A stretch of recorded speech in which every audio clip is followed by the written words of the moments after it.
Welcome, race fans, to Ohsweken Speedway for Friday night excitement. Strickland's presents a full card of racing action. I'm Greg Kellman, with me Adam Ross and Clinton Jeffrey. First qualifying heat of the night on the racetracks. The HRW Automotive mini stock set to roll off. Mike Evers, Rob Twitchett on the front row. Christopher French, Steve Miller back in row 2. Paul Longboat, Tim Newell, row 3. Row 4, Ashton Dickey and Kristen Sewells. And Wade Thorne in car 4 starts at the tail. This one, we're underway, Adam. You said it. Got them all out there. Mike Evers. Whoa, trouble in turn number 2. Everybody gathers it up. Out in front is Mike Evers with the lead. Here goes Rob Twitchett. He's headed for the ice cream truck. He is sailing out there on the high side. Gathers it back up with Steve Miller to his inside. Good to see the 69 machine. Again, at full song, that Cal Tire ride has suffered many a disappointment under the hood this year, but he's up there running in the second spot. Stopped by Mike Evers' pit on the way in. I got to walk around the pits and talk to a bunch of racers, Greg. It was kind of nice. And first off... Did he chew you out? No. Very kind. The number of well wishes I got and people asking how I was feeling was very heartwarming and humbling. But Mike Evers, one of the first people I talked to, big smile on his face. He says, I think I still have one in me. He says, I got a good feeling about this. Well, he's out front in this one, and that 265 was strong in the last performance we saw him in a couple of weeks ago, and here they go down the backstretch. Evers, Twitchett, and Wade Thorne, 1, 2, and 3. Uh-oh, Mike Evers checks up. Here goes Twitchett to the outside. They'll sweep around the slower traffic. Evers will continue to lead the way. Rob Twitchett applying the pressure. Wade Thorne is on his way in that number 4. Yeah, Wade Thorne started in the back of this qualifier. He's right there in the back bumper of Rob Twitchett and Mike Evers. Twitchett to the outside of Evers. They go door to door in corner number 3. Again, Twitchett sails it way high up in 4. That's a bold move, Cotton.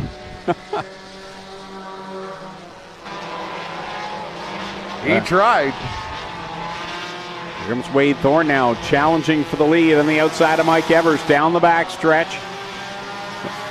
The Evers 265 works well in a straight line. As in the corners, he loses a little bit of speed, but he's keeping his foot in the gas. Keeps it off of Wade Thorne. Thorne will lead the lap in car number 4 and win the first qualifying heat of the night. I need to move this monitor so I can see the start-finish line flagman, I guess. So I know what lap we're on. Well, why don't we put the monitor down a counter so we can look out the window? We can do that as well. It's great that we have huge windows to watch the races with, and we block the scene with a wee little TV screen.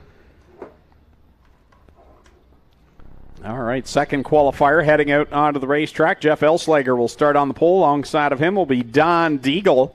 Elslager out of Linden and Deagle out of Hamilton. Ryan Hiller, row number 2. He's from New Hamburg in the 21H. Mike Sarantakos from Smithville to his outside in the 6X.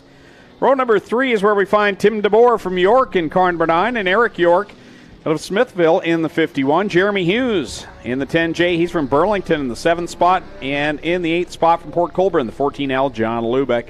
And going from the 9th position from Hamilton, car number 2, Matt Newell. From what I can see right now, Greg, right halfway up turns 1 and 2, there seems to be a ridge forming. I noticed it in the sprint cars. A lot of the sprint cars are really leaning their right rear into that. We'll watch for that throughout the night, but I think some of these cars can really hook that groove there and make some big speed.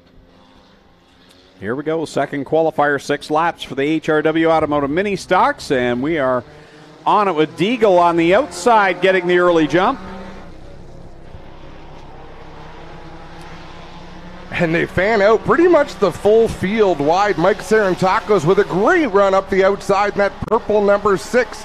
Sarantakos will lead the way into turn number 3. York looking to follow through in that 51 as Elslager gets a little sideways in turn 3. York smooth and steady on that outside line, keeps the car going straight, and will try to work by Elslager and chase down leader Mike Sarantakos. So it's Elslager back to third, feeling pressure now on the outside from Tim DeBoer. And here comes John Lubeck in the 14L right behind this bunch. You know, the mini stocks probably more so than any division. A car that handles really well on a heavy racetrack is not necessarily going to be the hot ticket when things slick off a little bit later on towards their feature event. Good pack racing right there with Tim DeBoer right in the middle of Elslager. Lubick tried the bottom, backs out down the back stretch with Newell in tow. Matt Newell in the 2 machine now beginning to catch these cars. A little bit of contact between DeBoer and Elslager. Eric York gets squirrely. It actually worked out real well for DeBoer in the 9 machine. He'll move up to the 2nd spot all by himself. Leave 5 cars battling, 6 cars battling for 3rd. A lot of back and forth racing right now. Eric York at one point raced up to that 2nd spot. Now he's slipped back out of the top 5. And Newell now will move past as Lubick and Elslager are kind of jockeying around between positions. Yeah, it doesn't look like Eric York is running on all 4 cylinders, and he's going to pull that 51 machine off into the pits. Tough break for a driver that's had a really solid start to the season. White flag coming out for leader Mike Sarantakos. Elslager got right sideways, fully sideways. Just about got collected by Newell, but they were able to keep going. Problem for Jeremy Hughes in that 10J as he sputters down the front straightaway. Final time down the backstretch. Mike Sarantakos comes through corner 4 to the checkered flag. Tim DeBoer 2nd, John Lubick 3rd, then it's Matt Newell 4th, Ryan Hiller 5th, 6th Don Deagle, 7th is Elslager, and 8th will be Jeremy Hughes. Did I hear Clint? Clint, are you with us now? Hey guys, here's your first Case IH track report of the night. Again, picture perfect. The guys have done a great job. Zig and the crew, Mike, Ricky, they've done a wicked job with this. You can see it's still pretty tacky down here. The bottom is a bit dry tonight, guys. You see a lot of dryness down here, starting to what we call eggshell and break up a little bit. So the bottom may really slick up. Right up to the top, though, it is smooth. It is smooth as they need it to be, and there's going to be lots of bite in the early going. I predict it's going to slick off tonight, guys. Well, the Case IH equipment did their job tonight, as well as Zig and the crew, and we're ready for a 3rd qualifying heat for the HRW Automotive Mini Stocks. Fabio Oliveri on the pole. He's from Ancaster in the 16 to his outside. Tristan De Silva from Waterdown in the 0-1. Dusty DeBoer, Nick Erskine make up row number 2. Dusty from Hagersville in the 23, and Nick out of Brantford in the 64. Starting in 5th from Guelph in car number 1 is Jason Tolton to his outside. It's Tyler LaFantasy, the point leader and the only winner so far here in 2022. He's out of Thorold in the 96. Chris Armstrong goes 7th out of Waterdown, the 10X. Clinton Barrick out of Port Colborne in the 09, and Kyle Rothwell joins us tonight. He's from Welland in the 114.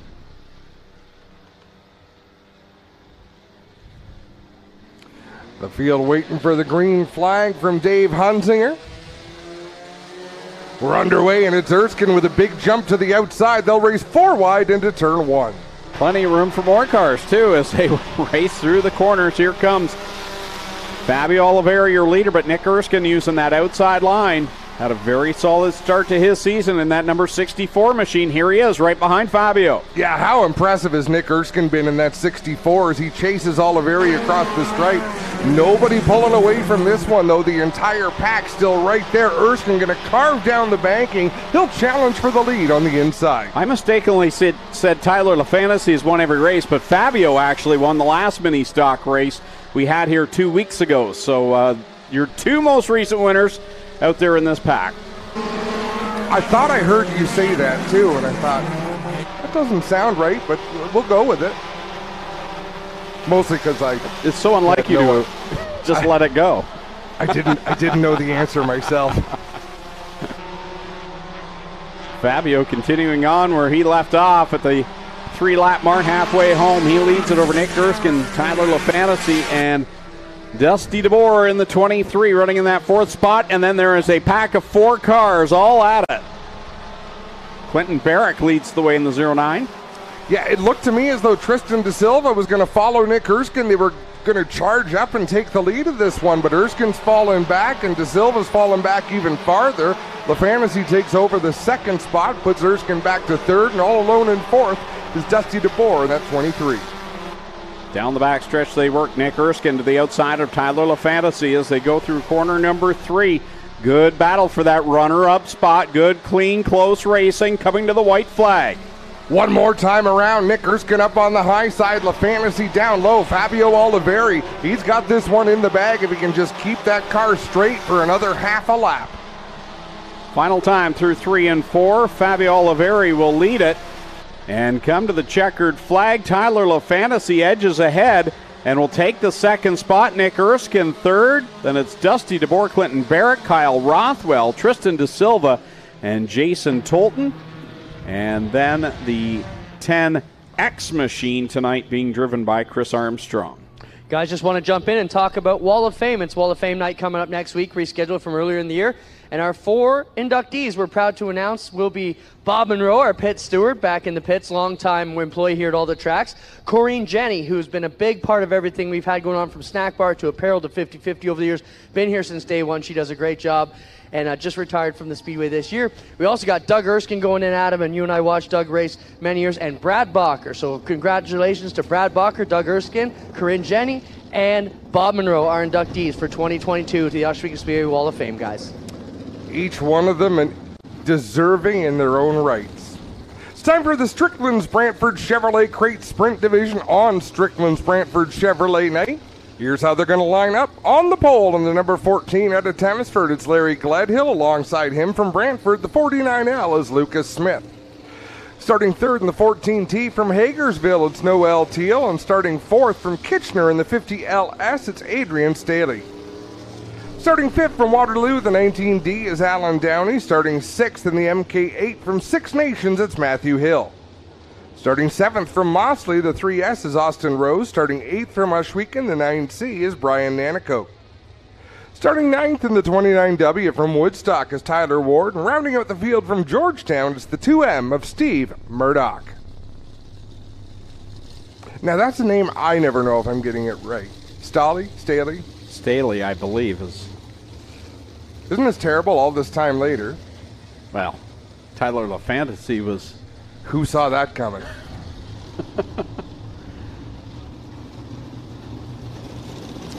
Gledhill and Smith will bring us to the green flag. Lucas Smith having a great start to his 2022 season, and admittedly in the first Victory Lane podium interview of the year, he said they weren't sure how committed they were to the year, but he's been running so strong, hard not to be here weekly and compete. I know he's busy with work right now, but he's getting it done on the racetrack as well. Good start for Lucas Smith as he ducks out in front. Staley going to take up the second spot. Gledhill back to third. Good start for Hill. Matthew Hill up to fourth with Noel Teal rounding up the top five. Here goes Alan Downey shooting through the center. Nice bit of driving by the driver of the 19 machine as he shoots through those cars. Gets up to that fourth spot, chasing down Larry Gledhill. Big time move for Downey because he's got Murdoch coming, Austin Rose coming. There's some fast cars in this heat back there, but out in front it's all Lucas Smith.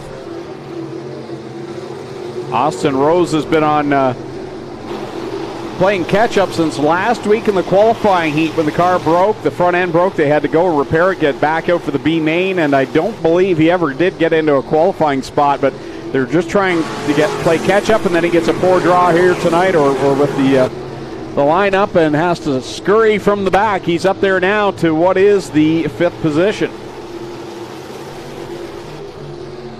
Make that sixth in the 3S. Gledhill chasing Downey down the front straightaway. Rose chasing Noel Teal down into turn one. They both commit to the bottom groove. Murdoch working higher on the racetrack, but he lost a little bit of grip there and lost ground. We're about to have a four-car battle possibly for this third spot, Greg. Yeah, it's all Lucas Smith out front over Adrian Staley. Then it's Alan Downey third, Larry Gledhill in fourth, Teal and Rose right now are side by side going in three, coming to the white flag. Fantastic battle between those two. Steve Murdoch trying to close the gap as the white flag flies. Teal again to the bottom of the racetrack, but not quite as low as Austin Rose. They're going to drag race down the backstretch as Lucas Smith takes the win. Staley's going to come home second. Alan Downey third. Fourth to Gledhill. Fifth will be Rose. Sixth to Noel Teal. Then it's Murdoch, Hill, Nanakoke, and Ward.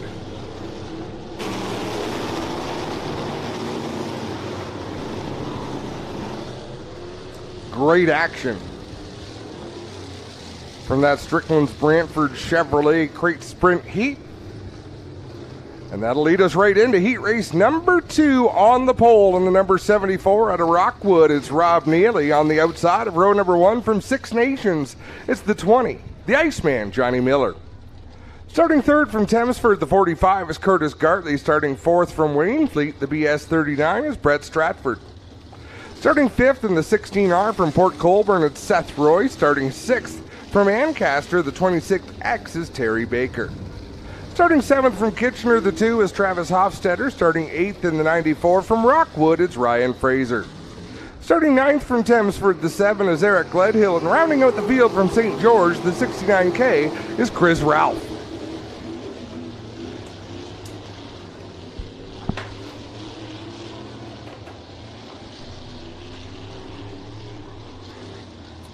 So tonight we do have some 50-50 tickets for sale, 3 for $5. Proceeds are for building a hospice for Six Nations community members. So a good cause there. It's a legacy project of Rochelle Miller, Caroline Taylor Hill, Glenn and Vera Stiers. So 50-50 tickets, 3 for $5. Great cause. And you'll be selling? Where can they get tickets? We just want to confirm. Where do they get tickets? Okay. They are wandering through the grandstand. There you go. Wow, Terry Baker with a hard left turn halfway down the front stretch. Didn't quite work out for him as Brett Stratford as well on the charge. Curtis Gartley slow getting into turn 3. Trouble for Seth Roy in the 16 R machine and Ryan Fraser in the 94 as they go up high in 3 and 4. Watching Brett Stratford, well, he's shot up into the lead past Rob Neely. Here comes Neely back down to the bottom side. Side by side off of turn number 4 down the front straightaway. Brett Stratford will lead that lap of Rob Neely. Keeping the fight on the bottom. Neely rolls back around, retakes the lead. Stratford working that outside line. Curtis Gartley trying to track down the top 2. Stratford now looks down low on Rob Neely. They come down across the stripe side by side. Neely leads the lap. Stratford rolls the bottom, goes up the track in corner number 2. Here comes Neely back down to the bottom. Fantastic battle. Neely drives it to the inside. Stratford goes basically to the same place as they reach the halfway point. And after struggling on that opening lap, Curtis Gartley making a nice comeback. Two-wheel man up at the front. Stratford and Rob Neely getting it done in a great battle for the lead. Stratford leads it through corner 4. Neely trying to dig, but loses ground that time through 4. A little further back, Johnny Miller trying to crawl back from a poor start to this one. Ryan Fraser working his way through the field as well. He's to the inside of Seth Roy through 1 and 2. Leaders come up on a slower car as they complete lap number 6 in this one. 2 to go. Stratford opening a gap between himself and Rob Neely. He works to the outside of the slower traffic. Neely hanging on to second, but Curtis Gartley and Gledhill closing the distance.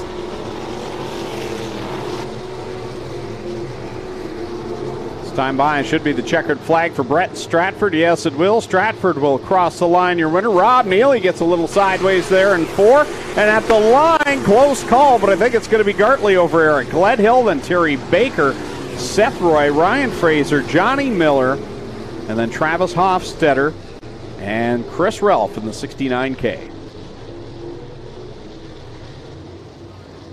So Brett Stratford picks up an impressive heat race win, but not before having a good little battle there with Rob Neely. Good fight there. There's been some great racing so far in these heat races. Spirited battles, hard, clean racing, just the way we like to see it.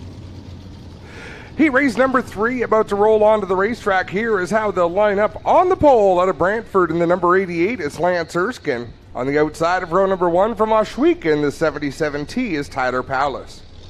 Row 2 on the inside, a couple of heavy hitters. The number 4 from St. Thomas is Jesse Costa, and alongside him from Frailton, the 12 Double D is Darren Dryden. Starting 5th from Stony Creek, the 24A is AJ Lewis. Starting 6th from Font Hill, the 08 is Stephen Beckett. Starting 7th in the 51 from Ancaster is Trevor Young. Starting 8th from Ohsweken, the 77E is Ashton Van Every. Starting 9th from Ohsweken, the 99 is Joshua Hill, and starting 10th from Listowel, the 97 is Sheldon Bender. Final qualifying heat of the night for the Strickland Brantford Chevrolet Crate Sprint Division. 30 cars in total here tonight, so it looks like we will have a B main in this division. All others, I believe, will all go straight to the A main.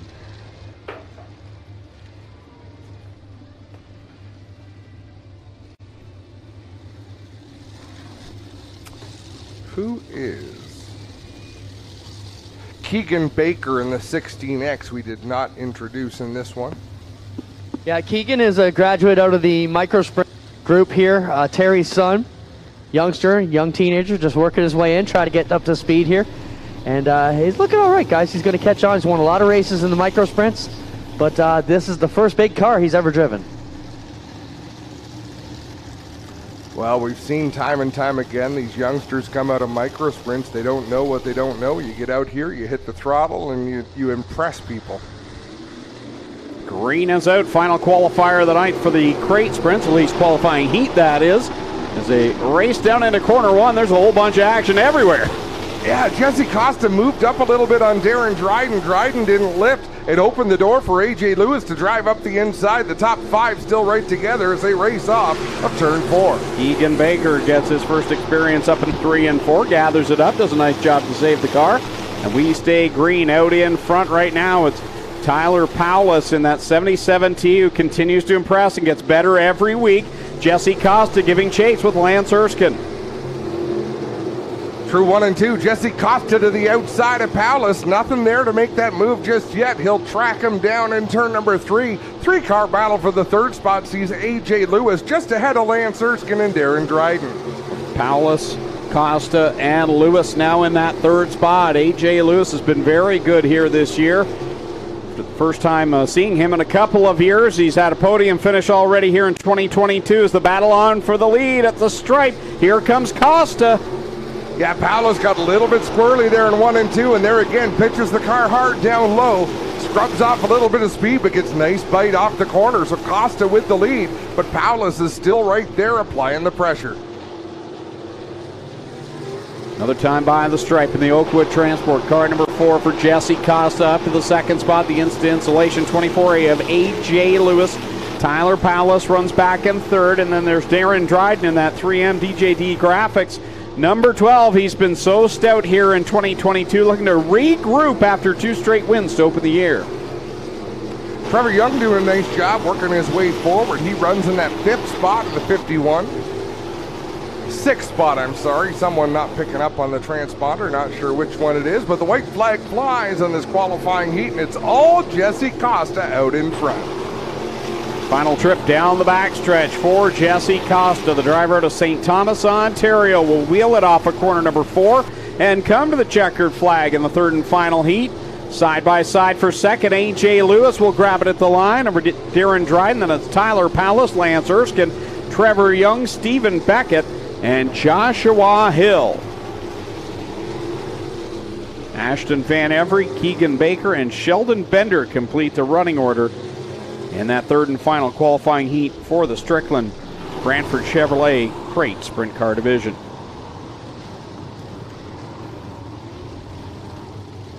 Time for some Thunderstocks, Adam.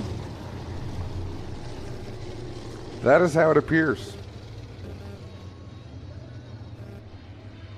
25 Thunderstocks here tonight, so no B main required. A paltry 25-car field. Yeah, really, huh? I'll tell you how they're going to line up. On the pole out of Hagersville, the 93 is Melissa Miller. On the outside of row 1 from Binbrook, the 427 is Tim Phelan. Starting third from Thorold in the 11, it's Go Fast Teeple. Starting fourth from Hamilton, the 43 is Kyle Andrus. Starting fifth from London, the 76 is Jamie Googe. Starting sixth from Hagersville, the 3 is Devin Bacher.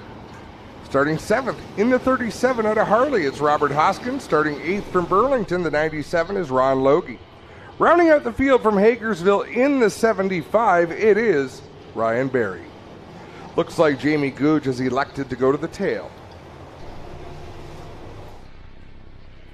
Ready to go with our first Middleport Mechanical Thunderstock heat of the night.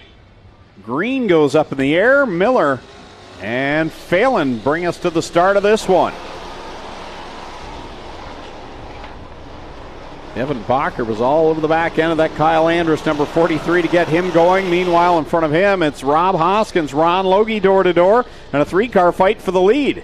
The seas have kind of parted there for Rob Hoskins in that white 37 coming up from the back of the field. He's going to be in the third spot. Both he and Ron Logie made up a lot of ground in that first lap. Go Fast Teeple right now in the middle of Logie and Miller as they race down the backstretch, 3 wide.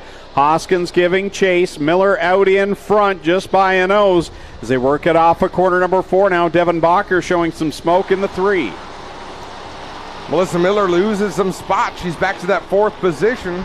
Out in front is Logie on the inside. Go Fast Teeple in the 11 up high with Rob Hoskins in the 37. Into corner 3 they work with Logie your leader over Teeple, Hoskins, Miller, Phelan, and the smoking Bacher machine. And Ryan Berry behind them with Andrus and Googe.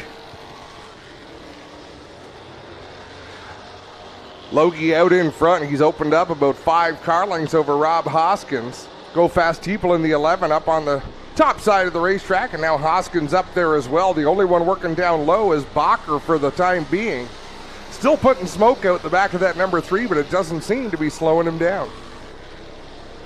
Oh, Teeple goes around right in front of Bacher, and a hard hit down there in corner number 2 will bring out the caution flag. That's a horrible feeling for Bacher. You could see him moving and just didn't get out of the way in time, and a hard lick for Go Fast Teeple and Devin Bacher. Bacher able to pull away. Flat left rear tire on that 11, which could have been the cause of the initial spin. Let's have a look at our replay. Seemed to be up. It was the hit that did it. Wow.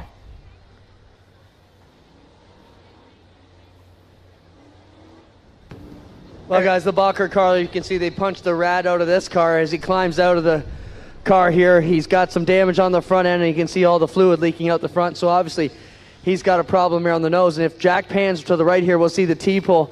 They're just going to work on the left rear. Is tore up on him. So obviously, the tire went down. That's the reason he went around, and then Bacher caught him. You know what, Clint? When you look at the replay, you're not going to believe it. I don't remember ever seeing this. He spun all the way around, and Bacher hit him so hard in the right rear corner of the car sideways, it pushed the left rear tire right off the bead. So we'll have a look at it again, and bang! That's not the best way to break down a left rear tire. No. You're right. That is not something you see very often.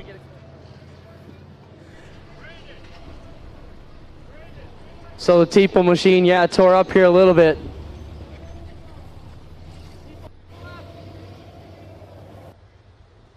He will get that car fixed. That's one of those drivers. He runs 3 nights every week, does he not? Yeah. He's at least 2 nights a weekend, right? Well, 2 now, I guess, with Humberstone not running weekly, but in the past, he definitely was a 3-night a weekend driver. He drove it off.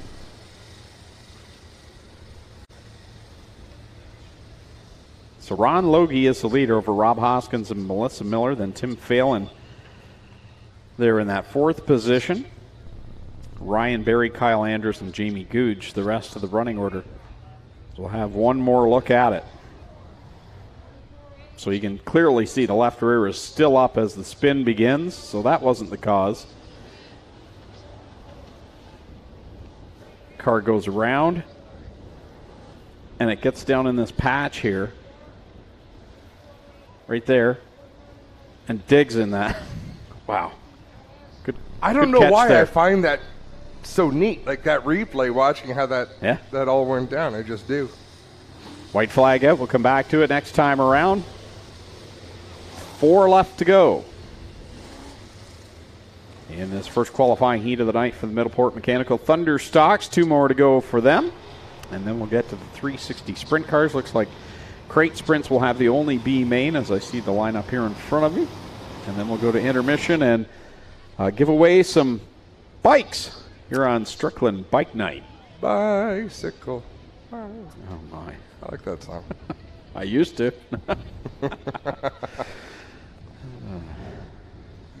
Why do you stifle my creativity so?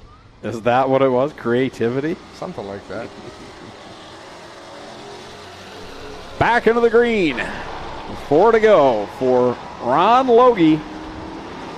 For Rob Hoskins. These are two drivers that could just as easily be in that final heat by handicapping, but it's been a horrible bunch of fortune for both of these drivers, it seems, to start this year. Isn't that just the way, though? Some cars just seem to be drawn like magnets to some of the problems. Ron Logie gets real loose there in turn number 1, almost a repeat of what we saw Go Fast People do. I'd have to talk to Rob Hoskins, but I think every night we have raced here, that nose has come off that car, and it hasn't been any of his doing in any of them. He's at least 50% to blame for going out on the racetrack. Well, that's true. I think that's a Kenny Schrader line. Here they go through 3 and 4 with Logie, Hoskins, and Phelan doing a nice job up there in the 3rd spot. White flag is out. Logie leads by 3 car lengths over Rob Hoskins. Hoskins closes that gap going into turn number 1, but Logie has a good run coming off the turn to maintain that same gap he had going in. One more time through 3 and 4. Logie gets on the gas. You'll see the checkered flag in the air. Logie for the win. Hoskins, Phelan, Miller, Barry, and Googe. So 1 in the books, 2 to go. Again, for those of you here in attendance, don't forget 50-50 tickets are on sale right now, 3 for $5. The ladies there in the purple Ohsweken Speedway crew shirts are going through the stands selling those tickets.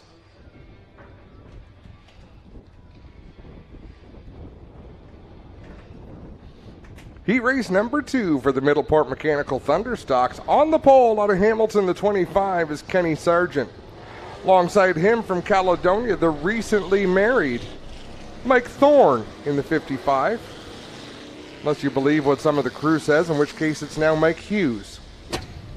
Starting 3rd out of Hagersville, the 93K, is Mike Klazinga. Starting 4th from Canfield, the 32, is Mark Fawcett.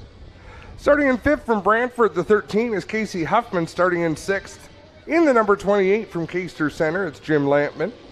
Starting 7th from Hamilton, the 07, is Scott McPhail. Starting 8th from Corbyville, the 2M, is Mark McDonald. Yeah, congratulations to Mike and Laura, getting married last Saturday. That was a big weekend for the whole Burger Barn family, was it not? Big win for Ryan on Friday night, and then Mike and Laura tie the knot. Off we go here in the second qualifier. Sargent out in front over Thorne. Fawcett with a big run down the back straightaway. He'll look to the outside of Mike Thorne down into 3. Thorne drives it deep into the corner. They're going to fan out coming off of turn 4. Mark Fawcett all over the back bumper of the Burger Barn 55 as they work it down into corner number 1. Fawcett on the bottom, Thorne on the outside. It's a little bit sideways off of 2, gathers it back up, but that's just enough for Fawcett to draw up right alongside his door into the corner. Ooh, Fawcett pushes up just a little bit in 3 and 4. He's got a lift. That allows Thorne to roll back around. Thorne will hang on to that second spot as they both run about 5 car lengths off the back bumper of the Kenny Sargent 25. Mike Klazinga with another good solid run here tonight, sitting back there in that 4th spot over Jim Lampman in the 5th position. As they come across the stripes another time out in front, it's all Ken Sargent. Fawcett up to that 2nd position. He can run his own line right now through the corner, so we'll see if he can close in on Kenny Sargent's lead. Top 3 have pulled away from Jim Lampman and Mike Klazinga, battling it out for that 4th position. They're 3 wide for 6th into turn 3. Halfway home as they cross the stripe this time by 4 laps left here in the second of 3 qualifying heats for the Middleport Mechanical Thunderstock division as Fawcett goes around. Oh, thought he was going to drive up into Klazinga, and Casey Huffman almost caught a piece of the 32. The Jim Lampman 28, the left front has collapsed on that race car. A couple of orange Camaros having a rough go that lap. As we see Mark Fawcett by himself there in corner number 2. There's the leader, Ken Sargent, in the 25. Mike Thorne running in the second spot. Fawcett's going to keep the car going and will join the tail of the field, so no harm, no foul there. But Jim Lampman definitely will have some work to do before the feature. We have a look at this replay. Fawcett all by himself down into turn number 1. Almost exactly the same as we saw Go Fast Teeple. Abby doing a great job chasing him down the straightaway with the drone. We see the spin. I'm curious to see what happened to Jim Lampman's.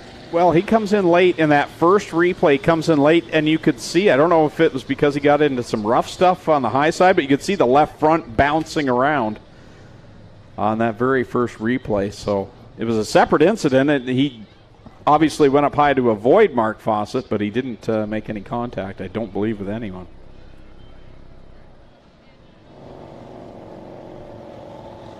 Sargent and Thorne will bring us back to the green flag.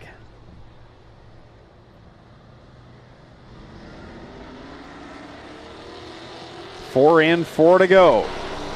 Here comes Klazinga to the inside, and a good restart for Mark McDonald in that 2M. He jumped to the outside of McPhail. Kenny Sargent picking up right where he left off. He opens a little bit of daylight between himself and second place, leaving everyone to duke it out for positions further back in the pack. Mike Thorne going to hang on to second with Klazinga working the outside. Right behind them, it's Scott McPhail in the 0-7. Mark Fawcett picks off a couple of cars that lap, moves himself back into the 5th spot, and he'll continue the march to gain back all that track position he lost in that spin with 2 laps left to go. 2 laps, and Kenny Sargent going to see a contender to challenge him for the lead for the first time in this qualifying heat is Mike Thorne. Whoa, trouble again for Mark Fawcett in the 32, spins that car around. He will keep it going, and it looks like Mark McDonald in the 2M is going to call it a night for this qualifying heat. 1 more lap to go. Ken Sargent leads, but Mike Thorne is right there. Down in corner number 2, here's Thorne trying to press the issue with a half a lap left to go. Sargent out in front. He'll just roll it down around the bottom, about middle groove up off of corner number 4. Thorne makes a charge, but the checkers come out, and Ken Sargent gets the win over Thorne. Then it's Klazinga, McPhail, Huffman, and Mark Fawcett will complete the running order of the cars still on track. 1 more qualifier still to come for the Middleport Mechanical Thunderstocks. Boy, we got through all the heat races for the mini stocks and the crate sprints. There was great racing, uneventful, but now that we got to the Thunderstocks, we got a couple. They're mostly innocent spins, Greg, but kind of a different flavor to this race, this division rather, tonight. Heat race number 3 will line up like this. On the pole in the 28D at a Caster Center is Donnie Lampman. Alongside him is the 24X of Al King. Starting 3rd from Jerseyville, the 53 is Logan Schwedick. Starting 4th from Ancaster, the 19 is Kyle Wirt. Starting 5th in the 84 RK from Victoria is Ryan Beagle. Starting 6th from Hagersville, the 23 is Trevor DeBoer. Starting 7th from Guelph, the 79 is Christopher Hale. And starting 8th from Hagersville, the 49 is Dave Bailey.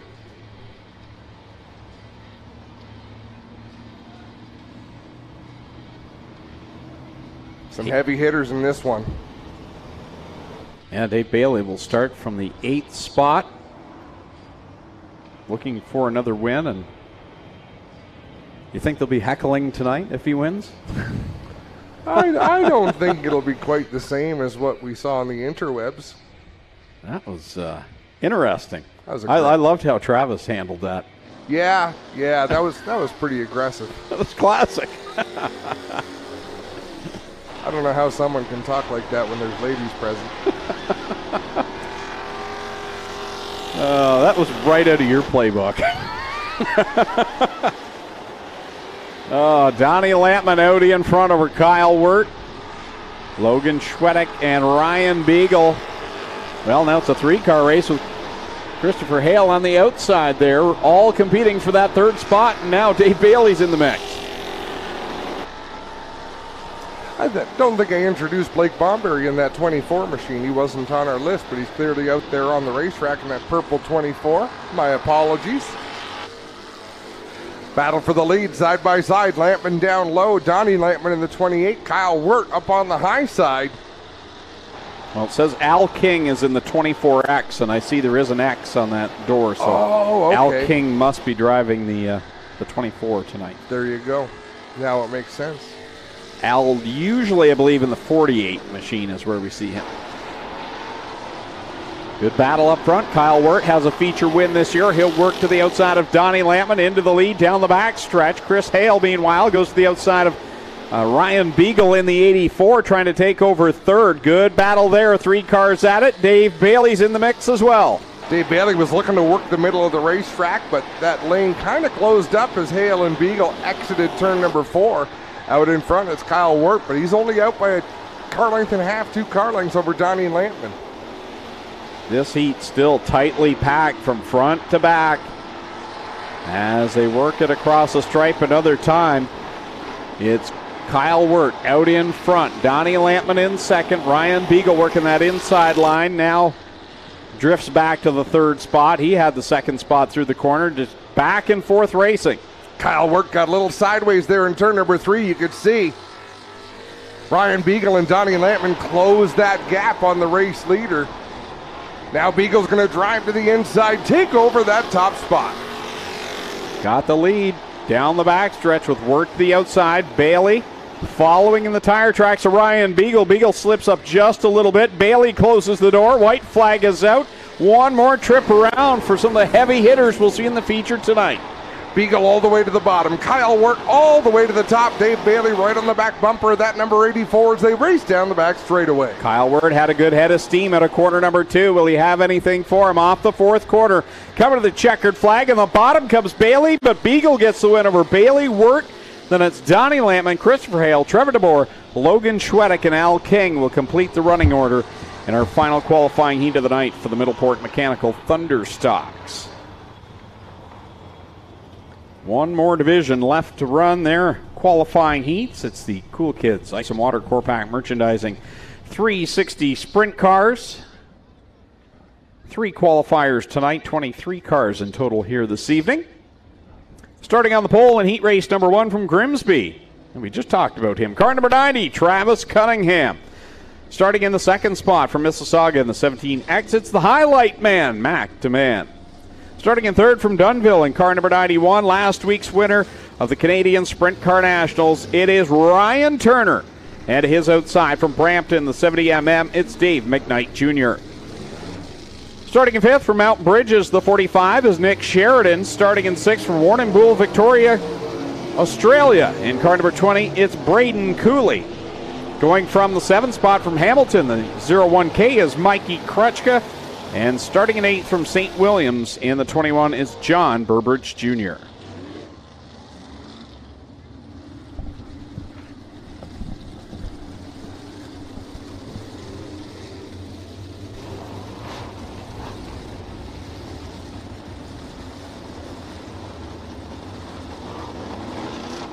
Oh, Rogers must be up. I just got a text from my dad, but it looks like it's from this morning.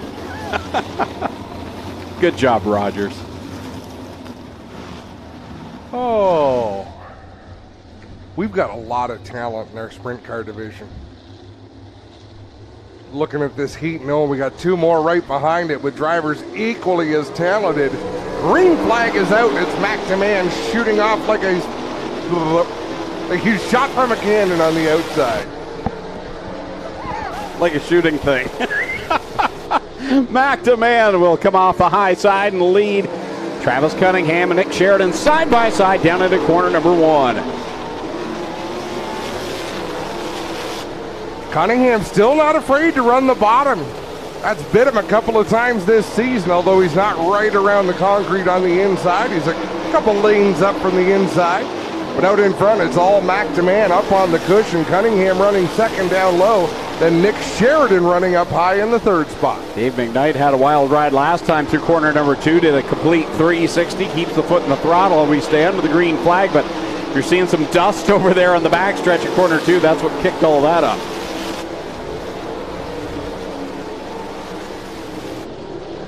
Halfway through already this qualifying heat as Mac DeMann really gets out of shape coming off of turn number 4. He's got that Pinewood Horticulture number 17X all wound up on that outside line. Works it through 3 off a corner 4 to complete lap number 5 with Nick Sheridan. And Tricky Nicky, I'll tell you what, he has been nothing but sensational here in the 360 sprints. Shouldn't be surprised because of the way he came into the crate sprint car division, just firing on all cylinders. And right now he's already in the thick of being a competitor here in his rookie season. Drives with a lot of confidence out there in that 45 machine. 2 laps to go. Ryan Turner up into 3rd, and Travis Cunningham trying to hold off Mikey Krutchka for that 4th position. Leader McDeman will try to work around the lap traffic of Dave McKnight Jr. to the white flag.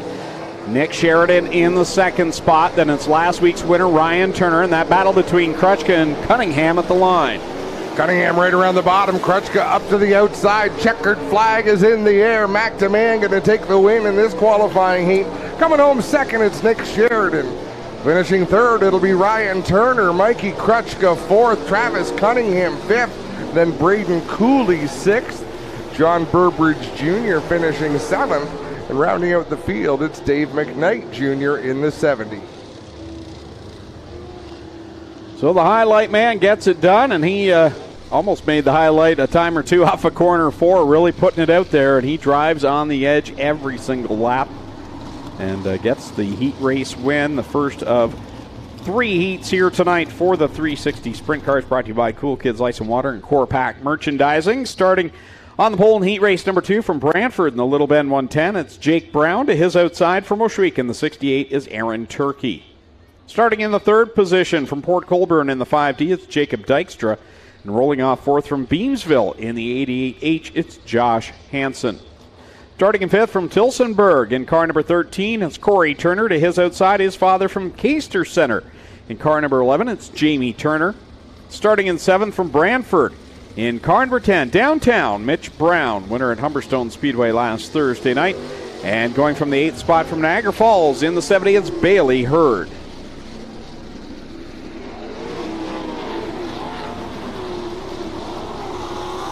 8 more cars, 8 laps the distance, 2nd of 3 qualifying heats. There is a lot of youth in this race. Take out Jamie Turner in that number 11, veteran race car driver, and then look at these drivers who, to my knowledge, are all under 25 years old or thereabouts, with Jake Brown, Aaron Turkey, Jacob Dykstra, Josh Hansen. I think Mitch Brown, if you took Jamie out, Mitch Brown would be the old dog in the pile, maybe Corey.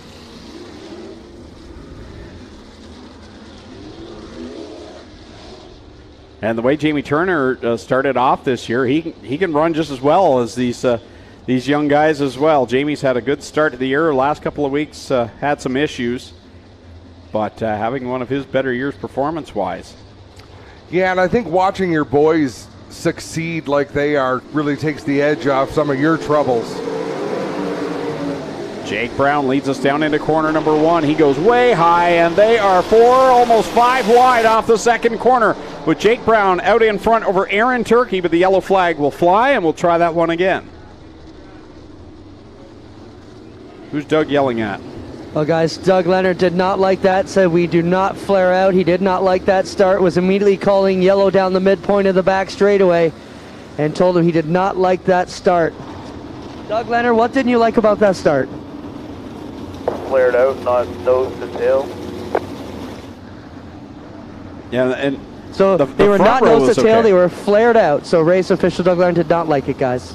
Yeah, the front row was okay, Jake and Aaron, but from there on back, it was definitely flared out. So good call there by Doug Leonard to bring this one back. We'll try it again.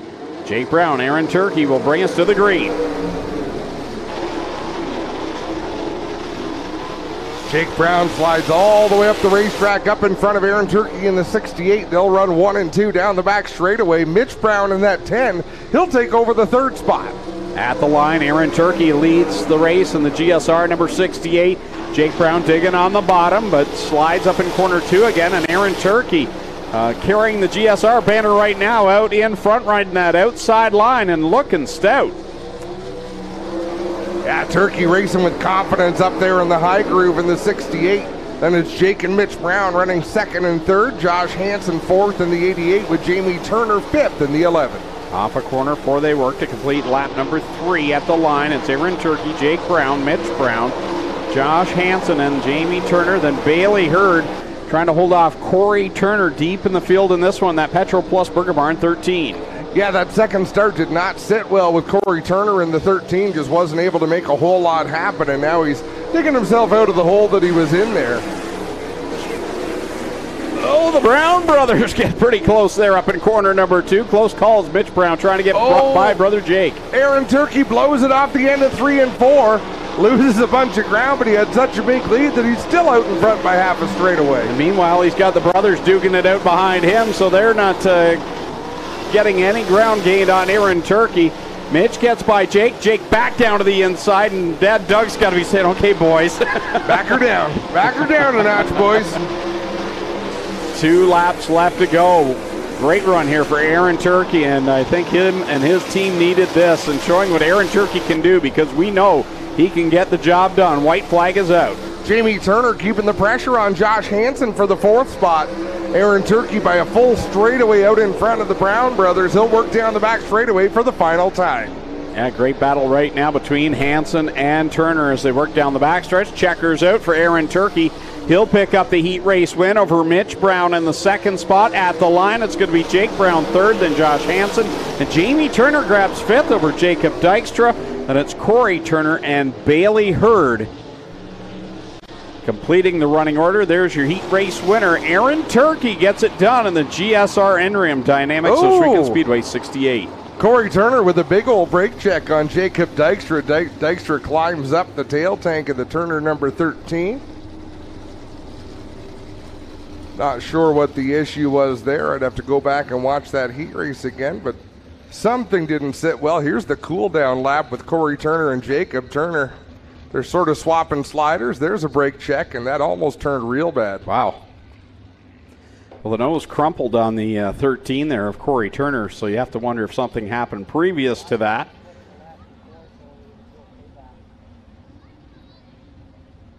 Interesting nonetheless as you see the safety crew up there talking with Jacob Dykstra in the Juniors Riverside Bait and Tackle 5D for the Palace Brothers Racing Stables. I think he should be able to be just pushed over to the pit area. Looks like the left front is still up. Clinton Jeffrey gets on the scene with one more qualifying heat still to come.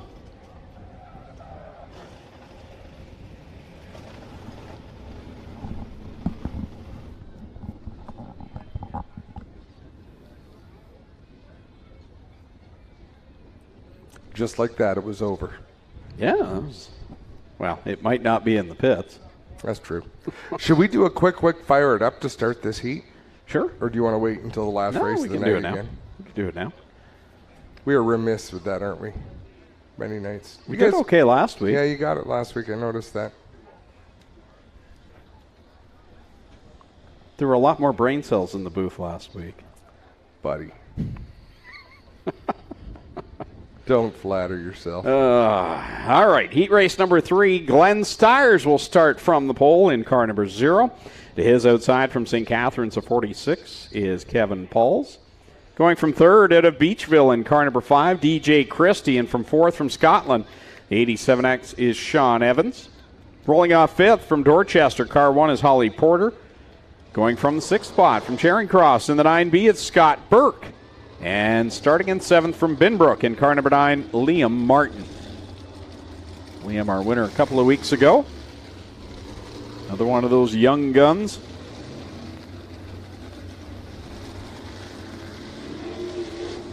Is this Scott Burke's first appearance of the year? Yes, I do believe it is. I do believe it is. Fabulous.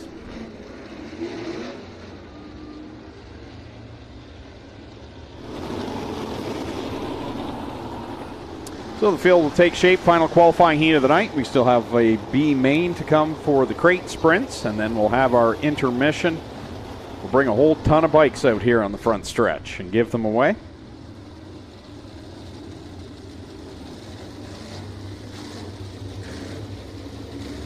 I'm sure some of the younger fans are pretty excited for that. Probably some of the parents as well. Spencer, in case you didn't catch it, we're going to go quick fire it up to start this final qualifying heat of the night.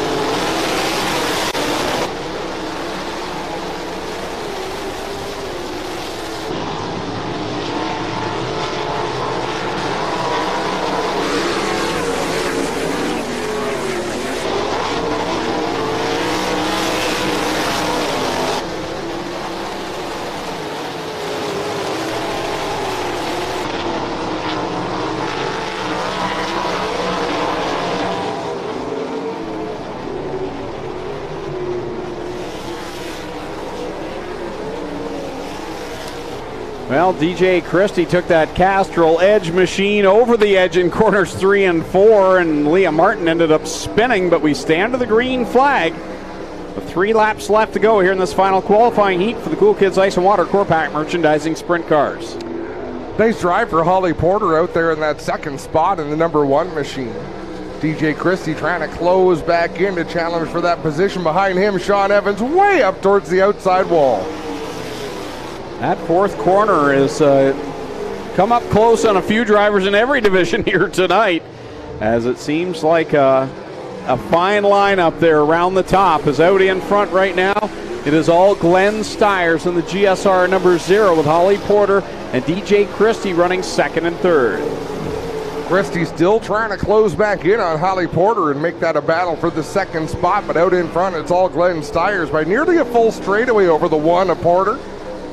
Good battle right now as Liam Martin has twice had to make a charge from the back after spinning up in 4.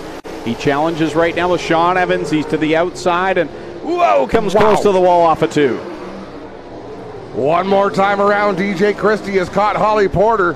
Liam Martin way up on the outside off of turn number 4. That allows Sean Evans to get through. Problem for Holly Porter. The front end is collapsed on that number 1, but she keeps her foot in it. Nope, she's going to get down to the infield as the yellow flag flies.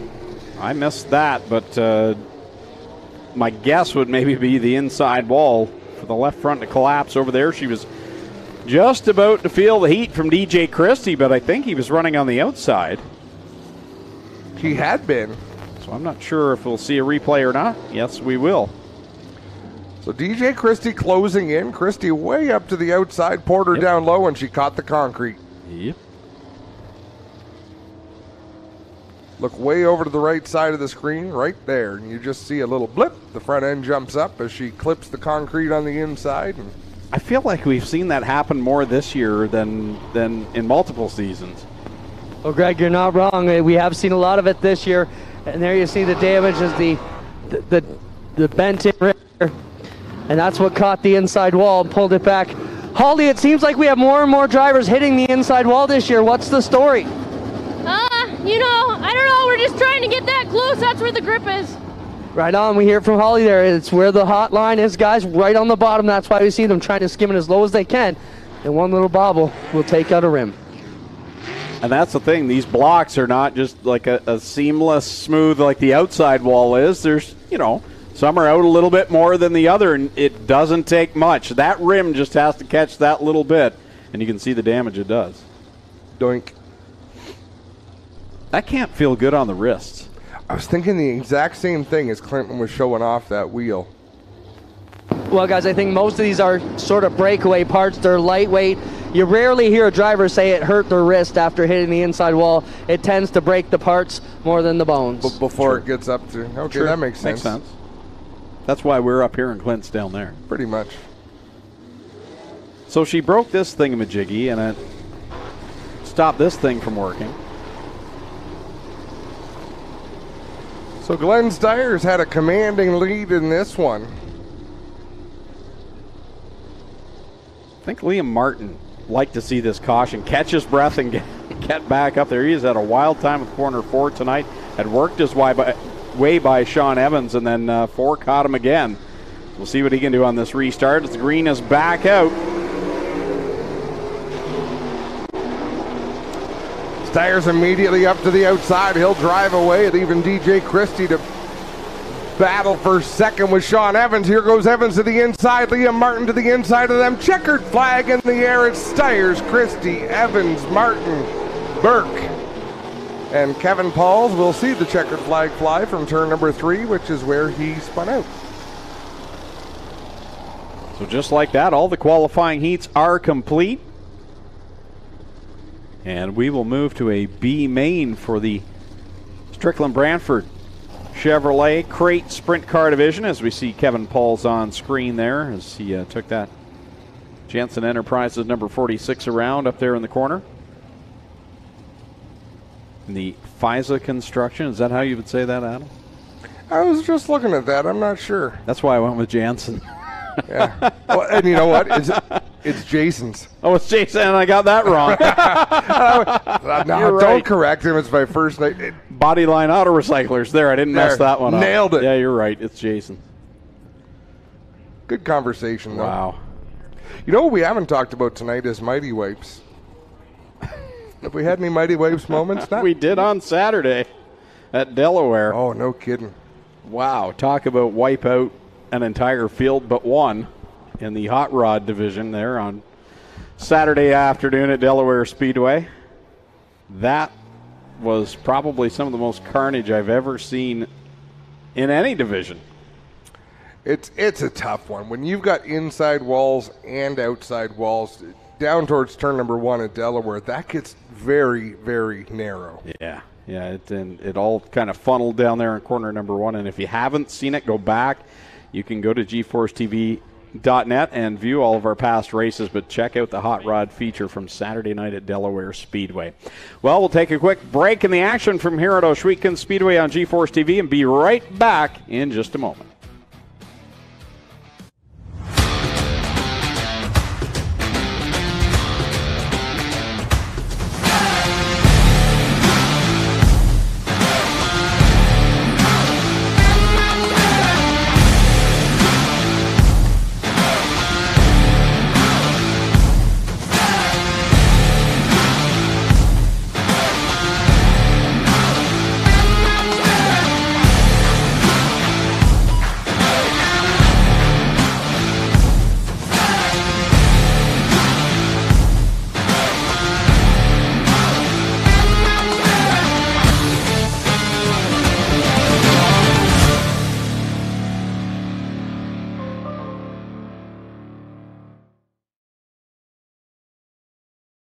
So who exactly is Fast Eddie? More than just a man, it's the mindset that runs through our blood like oil through an engine. Whether on the track or on the street, Fast Eddie is the spirit that drives us to go fast and keep going.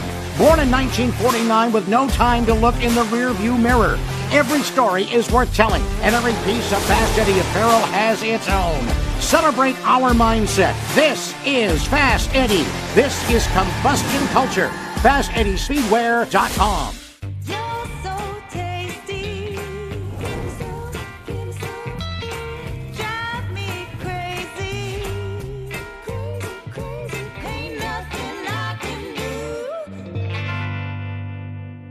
Early man discovered fire, but Quick perfected fire.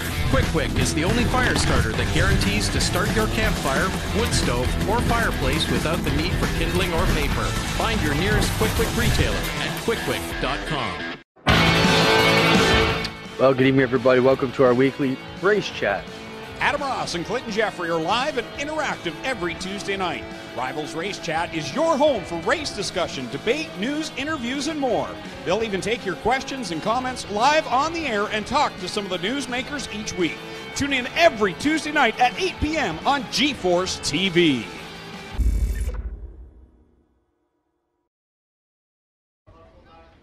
Back live on GeForce TV for Strickland's Friday night excitement here at Ohsweken Speedway, and the part that the kids came for. I'm sure they came for the races, but when you got a chance to win a brand new bike, Adam, I'm sorry, but that's at the top of the list for the evening. It has to be. It has to be. And I mean, what better time to have a bike when internet providers are in a time of flux and instability? Why not get outside and ride a bicycle? And here's an excellent opportunity to get some exercise. I am such a hypocrite because you would not catch me on a bicycle. Man, I used to love riding Oh, bikes. I did too. There's a lot of things I used to like doing. I don't think the bikes liked it all that much, but I enjoyed it. Oh, Greg, you've got company. I have company. Oh, fan appreciation numbers are here. Great. Thank you. And a birthday wish. Happy 8th birthday to Caleb Kane from Mom and Dad and family. So happy birthday. 8th birthday to Caleb. What better way to celebrate your birthday than win a bike? Let's see if that happens here tonight. And we do have some prizes to give away, so give that away for our fan appreciation draw. If you could get your tickets out that you got on your way into the Speedway, we'll also give the program numbers another call out here. First up, fan appreciation numbers. These are the tickets you got on your way into the Speedway. Adult ticket 10363, 10363. Senior youth ticket 10293, 10293. Children's ticket 11029, 11029. And a season pass ticket to 069672, 069672. Fan appreciation ticket numbers. If you have any of those, please go down to the main entryway to claim your prize within the next 15 minutes. Again, adult ticket 10363, 10363. Senior youth ticket 10293, 10293. Children ticket 11029, 11029. And a season pass ticket 069672, 069672. On the programs again, we'll run down those one more time. If you have a winning program number, go to the base of the flag stand to claim that prize.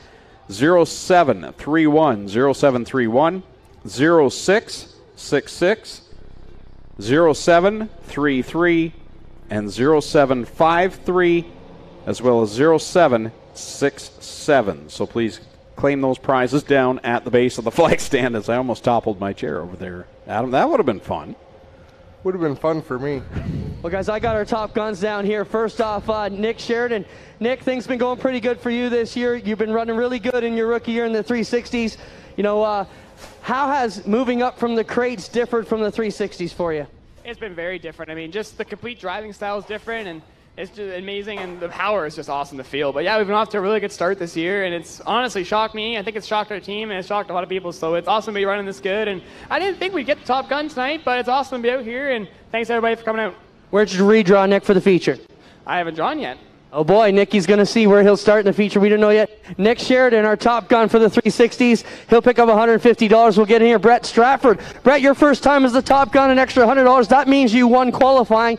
Pretty solid year from Nathan Ackland. Yeah, that's I'm happy because I just had to buy a part off him and I owe him $120, so it worked out perfect.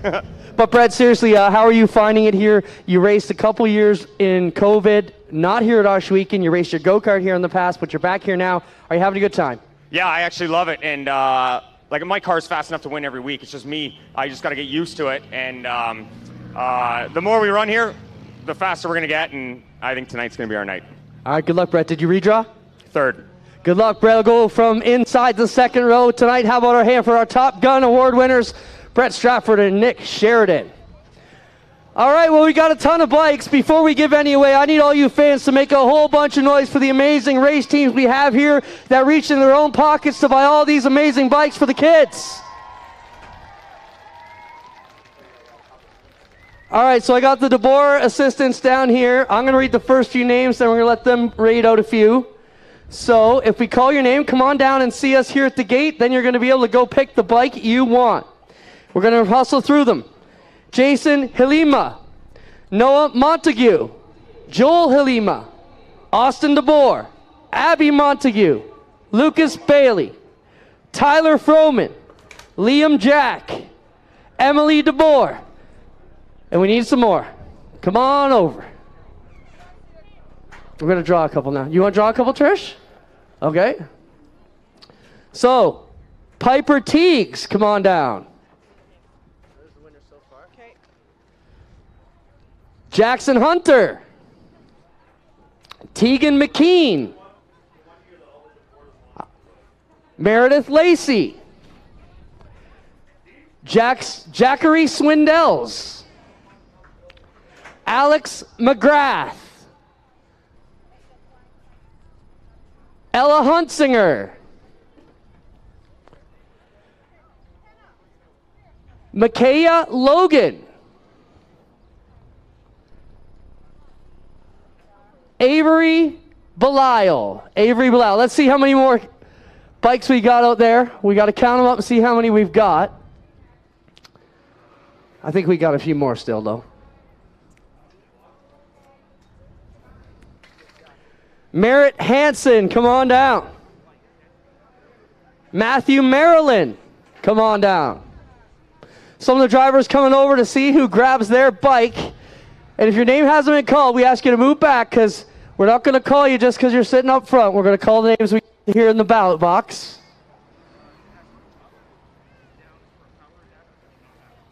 Oh, can't read that one. Sorry, Mom. Ibrahim Bat.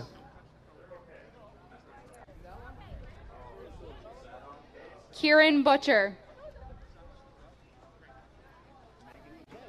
Megan McKay. All right. And do one more here. Hard to read them. Star Lomboat. All right, let's see how many bikes we got left. Count up how many we got there. Once again, how about it for these amazing race teams giving us bikes to give away to the kids? That's so cool.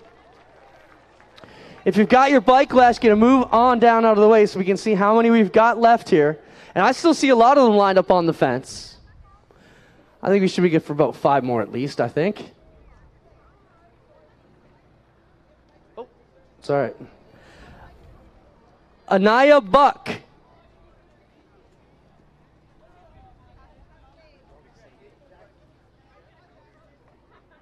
Ella Dinning.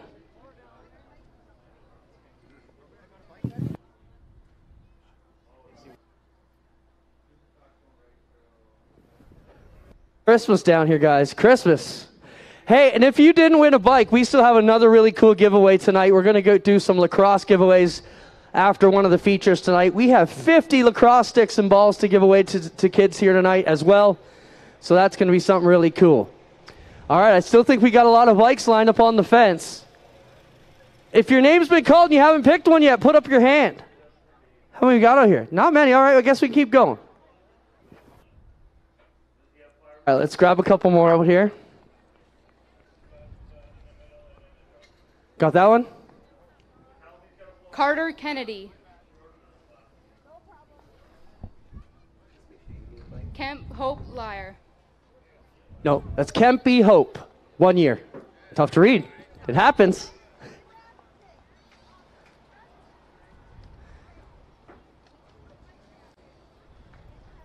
Carson Woodcocks. Come on down, Carson Woodcocks and Lucas Felker. So wait, see, don't want to call too many names if we don't got bikes for them. And we may have to call a few more afterwards. See how many more we've got. I still see a lot of them on the fence, guys.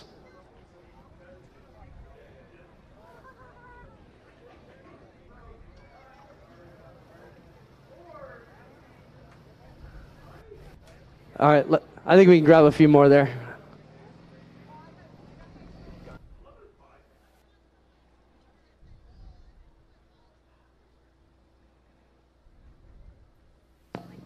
All right, Sophia Felker.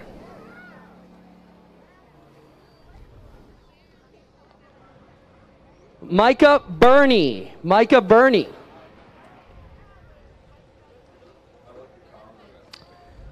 And live on G-Force, we're going to take a quick break. We'll be right back here live at Ohsweken Speedway as Strickland's presents Bike Night. We'll be right back. On the scene since 1949, Fast Eddie was born with a lead foot and a burning need for speed. His passion for speed and sport has been captured in this authentic collection of vintage-themed gear. Created for gearheads, riders, and racers, Fast Eddie truly encompasses the great Canadian racing culture we have from coast to coast. Drive hard, get dirty, and look good doing it. Fast Eddie Speedwear. Get geared up. Early man discovered fire, but Quick perfected fire. Quick is the only fire starter that guarantees to start your campfire, wood stove, or fireplace without the need for kindling or paper. Find your nearest Quick retailer at quickwick.com.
Welcome back live to Ohsweken Speedway as Strickland's Brantford Chevrolet presents Kids Bike Night here at Ohsweken Speedway. Just handing through intermission, giving away about 50 plus bikes here to the kids, donated by the Ohsweken Speedway drivers. We're about 3/4 of the way through this. We jump right back into a B main for the crate sprints who are lined up in the pit area getting ready to go in just a moment's time.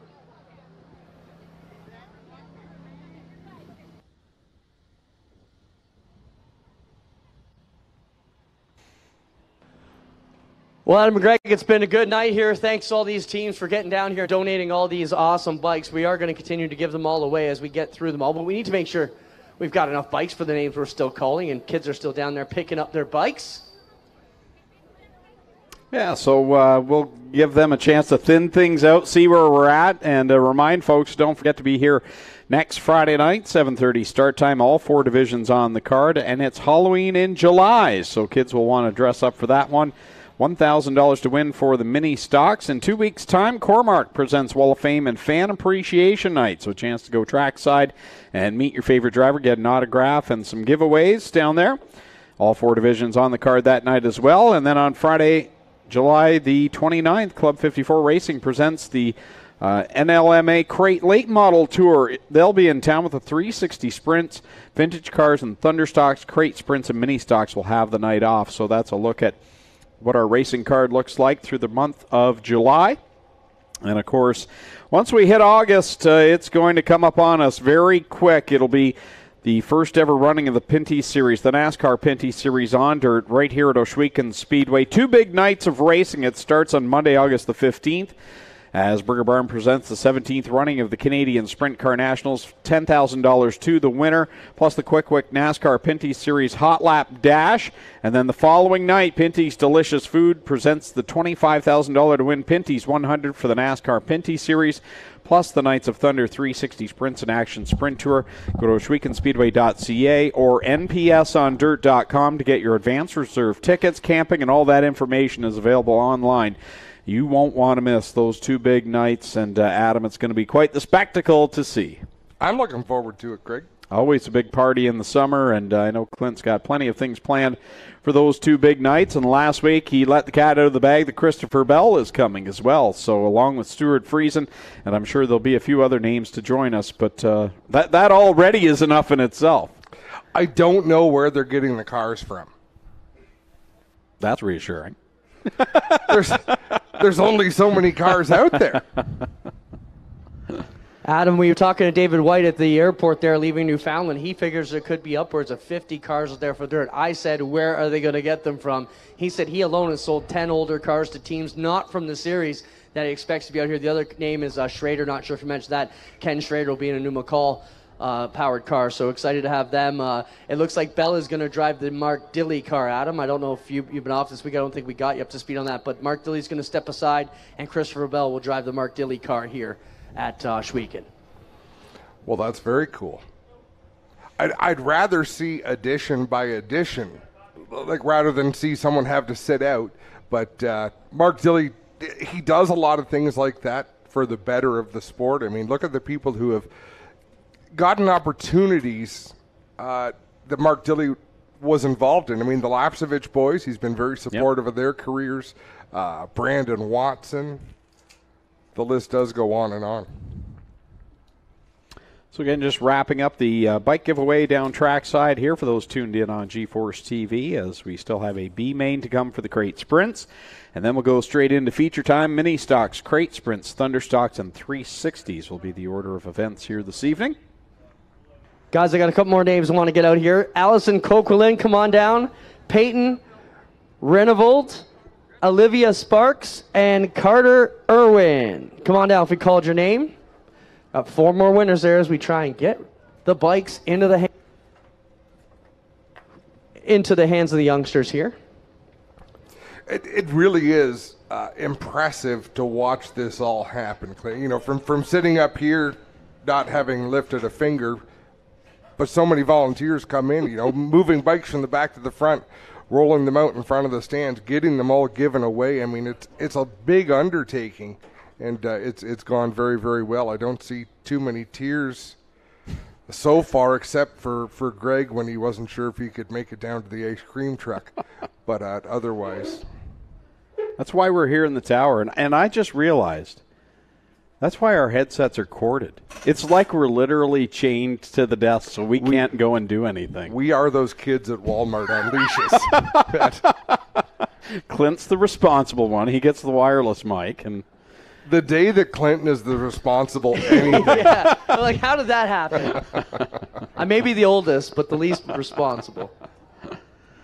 Oh, man. Well, you hear the rumble off in the pit area. That's the crate sprints getting pushed off. We're headed right into the B main here. They're going to push directly to the Speedway, and we'll jump right into this last qualifier. Don't worry, we are going to give away all the bikes. If we didn't call the names, we're going to call a few more. Still those? Do we have enough bikes for all them kids, Trish?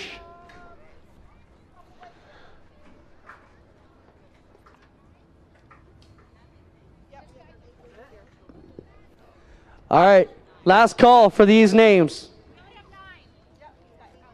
Carter Irwin, Megan McKay, Alicia Obili, Merritt Hansen, Tegan McKean. I think Ella already got hers. Carter Kennedy and Ella Dinning. All right, we'll leave it with you girls, okay? Rachel, we'll leave with you and Trish. We're going to head back, get going. We do have some lacrosse sticks to give away after one of the features, so hang with us, folks. It's time to go back racing here. Nicely done. 1 B main to go, and then it is all feature events. We've got 4 features tonight. All 4 divisions, full of race cars, as they seem to be each and every Friday night, Greg. Yeah, we have been very fortunate. Some divisions at some tracks definitely struggling this year, as should be expected. I mean, after what we've come through in the last 2 years, a lot of folks having a hard time, difficult time right now. But we have been very fortunate to have great fields of cars here as we're about to get shot by the drone. Well, not in that sense. It is very important, folks, to support your local racetrack. And I mean, nobody expects you to go to the races every night there's a race, but by all means, buy Pinty's Chicken. Buy yourself a container of Mighty Wipes. All the things, that if you're looking for a new car, give Strickland's Brantford Chevrolet a chance. You know, it's the little things that you do that make the racing community wonderful. I was going to say, if you're Adam Ross, you're buying Pinty's Chicken and Mighty Wipes at the same time, the way you eat. Guys, I just want to jump in and welcome everybody from Stratford Toyota here. It's the other half of the Strickland family. We know the Strickland Chevrolet crew's been here a lot, but Rick really wants to welcome everybody from Stratford Toyota here, the other half of the Strickland's family. Hopefully they're having a good time. They had 120 people here tonight for their first visit. Adam is a sauce all over type of guy, and we're not just talking the wings. I'll leave it at that. I think it would be easier if you, just sat in a tub of the sauce. Oh, that sounds so good, actually. Right? Just Tony. Well, no, Tony's not with Pinty's anymore, but I'm sure someone could make that happen. Throw nuggets at me.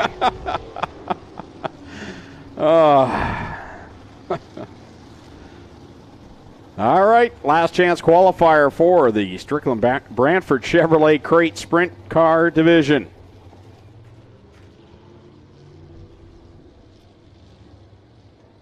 Josh Hill goes from the pole. He's from Ohsweken in the 99. To the outside is Matthew Hill. In the MK8, he's from Six Nations. Brian Anacoke in the 9C will start in the third spot. Alongside him, the 77E is Ashton Van Every. Going from fifth in car 20, it's the Iceman, Johnny Miller. To his outside, going sixth, is Travis Hofstetter. In car number 2 from Kitchener, Tyler Ward in the 29W. He'll start seventh. Keegan Baker to the outside in the 16X from Ancaster. Chris Rell from St. George in the 69K goes ninth. And Sheldon Bender in the 97 will start in the 10th and final spot. 12 laps the distance. B-Main's always the toughest race of the night. It's go or go home. Green flag is out, and they are off. They head down into corner number 1 with Joshua Hill out in front over Matthew Hill. Make that Brian Anacoke, then Matthew Hill on the outside line. It was a slow start. Like, it took a little bit for them to get up to speed, but now they charge off of turn number 4 to complete lap 1. The track is visibly different than it was for their qualifying heats. It's smoothed out, it's widened out, but it is slick. So I believe right now we should see, what would it be? Oh, Sheldon Bender goes around right in front of Chris Ralph, and that will bring out the caution flag. 2 laps into this one.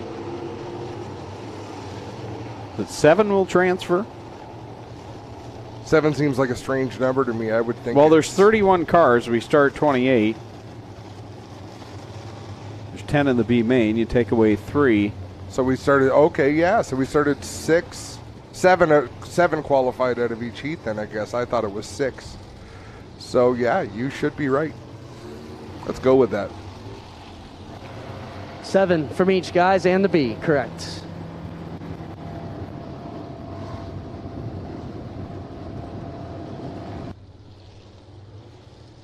So Sheldon Bender gets the push and back around, ready to go.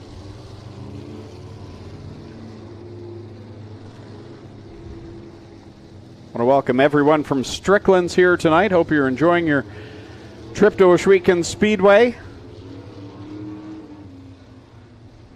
Looks like they had a fun time over there, over the entryway to the pit area tonight with the barbecue. And fantastic afternoon for it. I mean, not too hot, not too cool, just a great night to be over there enjoying what we know to be good food.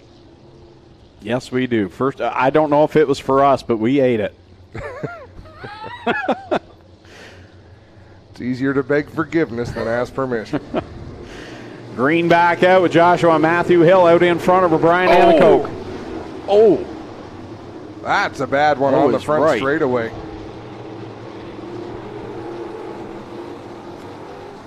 Coming to the green flag. And Tyler Ward had a big run.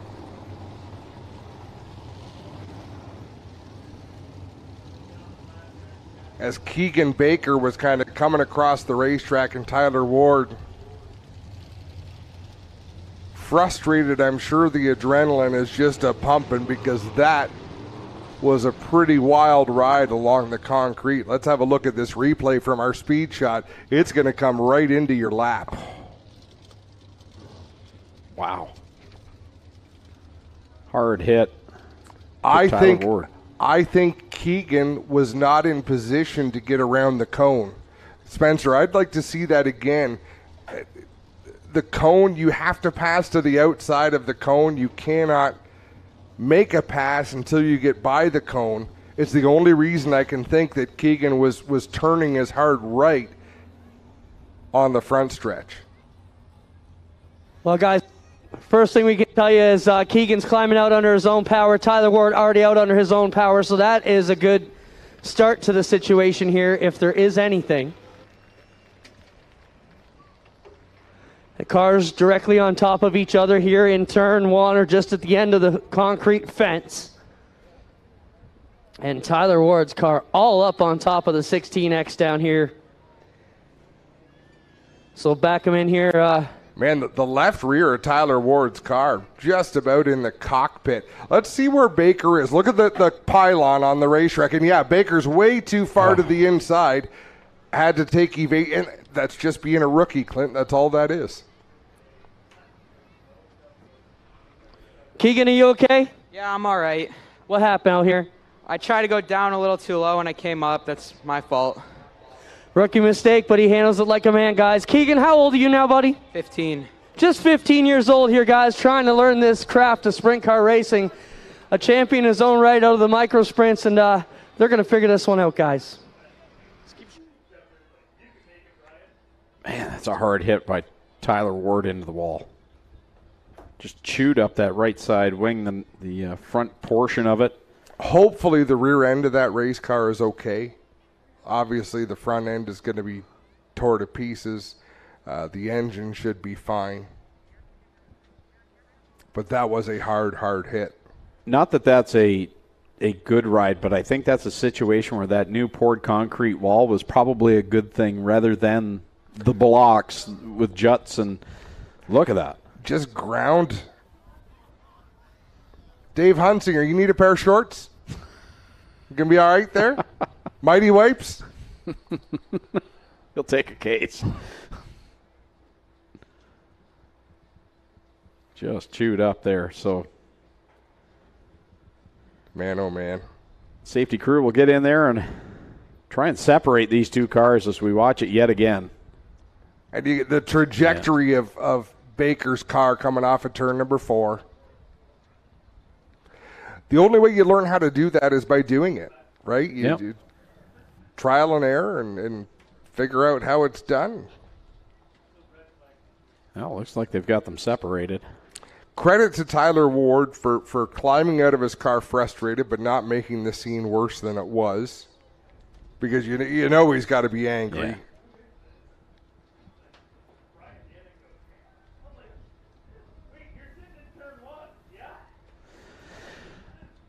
Well, heartbreaker for Tyler Ward. Just they're minding his own business. The next thing you're into the wall and some heavy damage. From what we've seen, the back end didn't look too bad, like you mentioned. No, it looked like he got wedged in the front end and then just kind of rode along. The left rear up on top of the crash guard of the Baker 16X. Like I don't think it's still got air in the tire. Both rear tires. Well, that was easier separating them than I thought. I don't think they're all the way there yet, but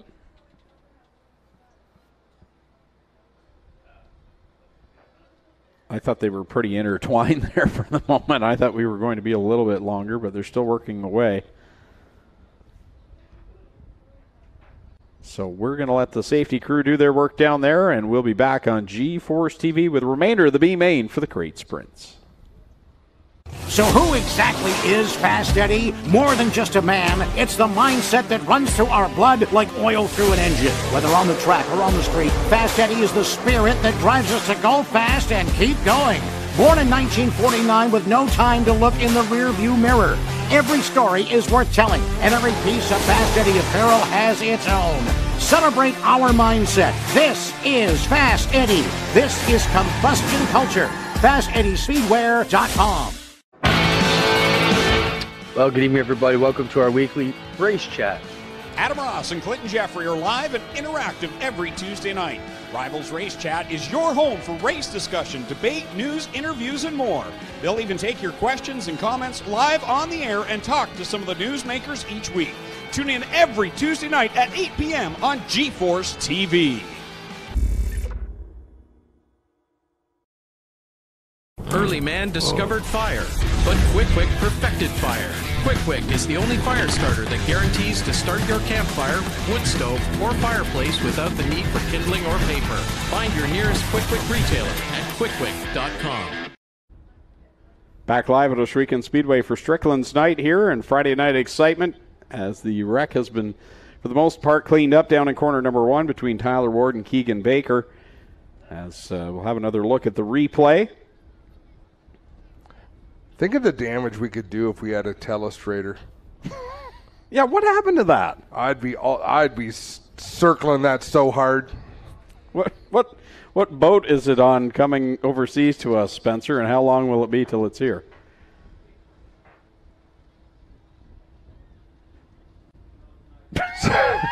So you're saying never? So never. When Adam can use it responsibly, we'll get one. Well, that ruined that. Spencer gets all his toys. Yeah, exactly. Well, that's disappointing. Oh, wow. Wow. That escalated.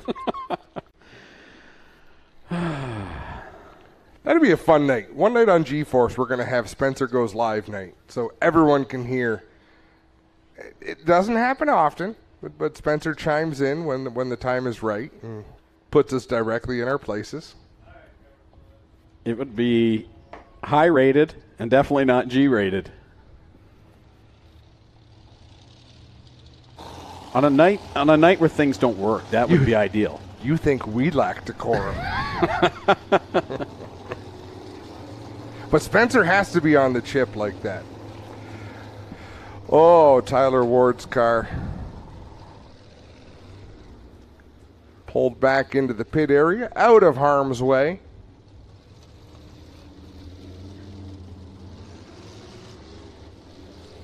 Just 2 laps complete in this B main, 10 laps remaining. There's going to be time for the feature races, mini stocks, crate sprints, thunder stocks, and 360 sprints. That's the order the features will roll out this evening. So we were talking about these leftover bikes down here and the stunts that we would pull with some of them. And here's one thing that, remember the big wheels, the plastic big wheels? My friend and I used to take a long rope and we'd tie the big wheel behind the bike. And he lived right next door to a funeral home, and they had a huge parking lot. So you could do these huge slide jobs. Like, he'd get going just full steam and then slide the... It's fun until you get your ankle caught in the rope and you and the big wheel are getting pulled. But we had some fun. It's a chance you take.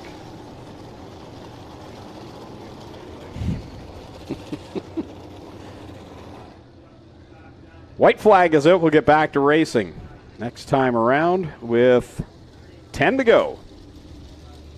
And I think, what do we got left here? 1 car will go home, as 2 have already been eliminated, 7 to transfer to the A main. I believe Doug just said 4 more laps. 1 car will not make it, so they're going to shorten this one up with only 8 cars, guys. Look at Matt Hill all over the tail tank of Josh Hill.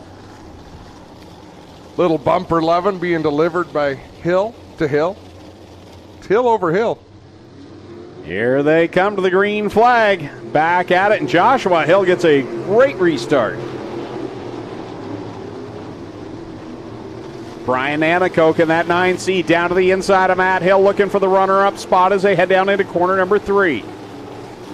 Matt Hill way up the banking towards the outside in turn number 4. He'll lose a couple of spots. Now here's what I'm wondering. Doug's just told them 1 car won't make it, 4 laps. You would think if you're at the front, let's just take it easy. But so far, they're not doing that. It's not how sprint car racers are wired, Doug. Halfway home.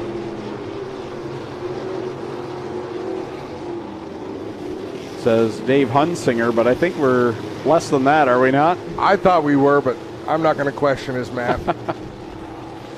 Joshua Hill way up to the outside in turn number 4. Brian Anakoke closes in. Matthew Hill closing as well. Johnny Miller right there. It's a 4-car breakaway in this B main. I think Travis Hofstadter's the smartest of the bunch. Yeah, just kind of riding in his own little protective bubble right now in that 5th spot. Ashton Van Every behind him, and Sheldon Bender would be the final transfer car, so it would be Chris Ralph at the back that would not transfer at this point. And truthfully, I think Chris Ralph could use a couple more B mains, a little bit more seat time. Oh, Josh Hill extends it out to the wall. 1 more time around. This is for bragging rights. Brian Anakoke to the inside of Josh Hill. Hill with a good run off of turn number 2. 1 more time through 3 and 4. Keep it in the ballpark, Joshua. Here they come to the checkered flag. Joshua Hill will pick up the win over Brian Nanakoke, Matthew Hill, Johnny Miller. Then it's Travis Hofstetter, Ashton Van Every, and Sheldon Bender will complete the qualified cars, with Chris Ralph going home for the evening.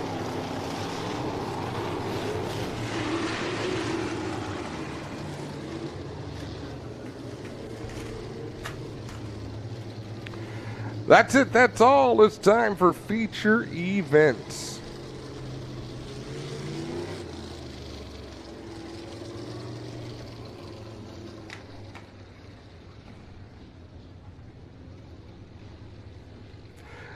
And we are going to start it off with mini stocks, Greg Callan. Yes, we are. HRW Automotive Mini Stocks. 28 cars, 15 laps the distance going from the pole from Caledonia, the 265. Mike Evers to the outside will be the pinball. Mike Iverson from Caledonia in the 11.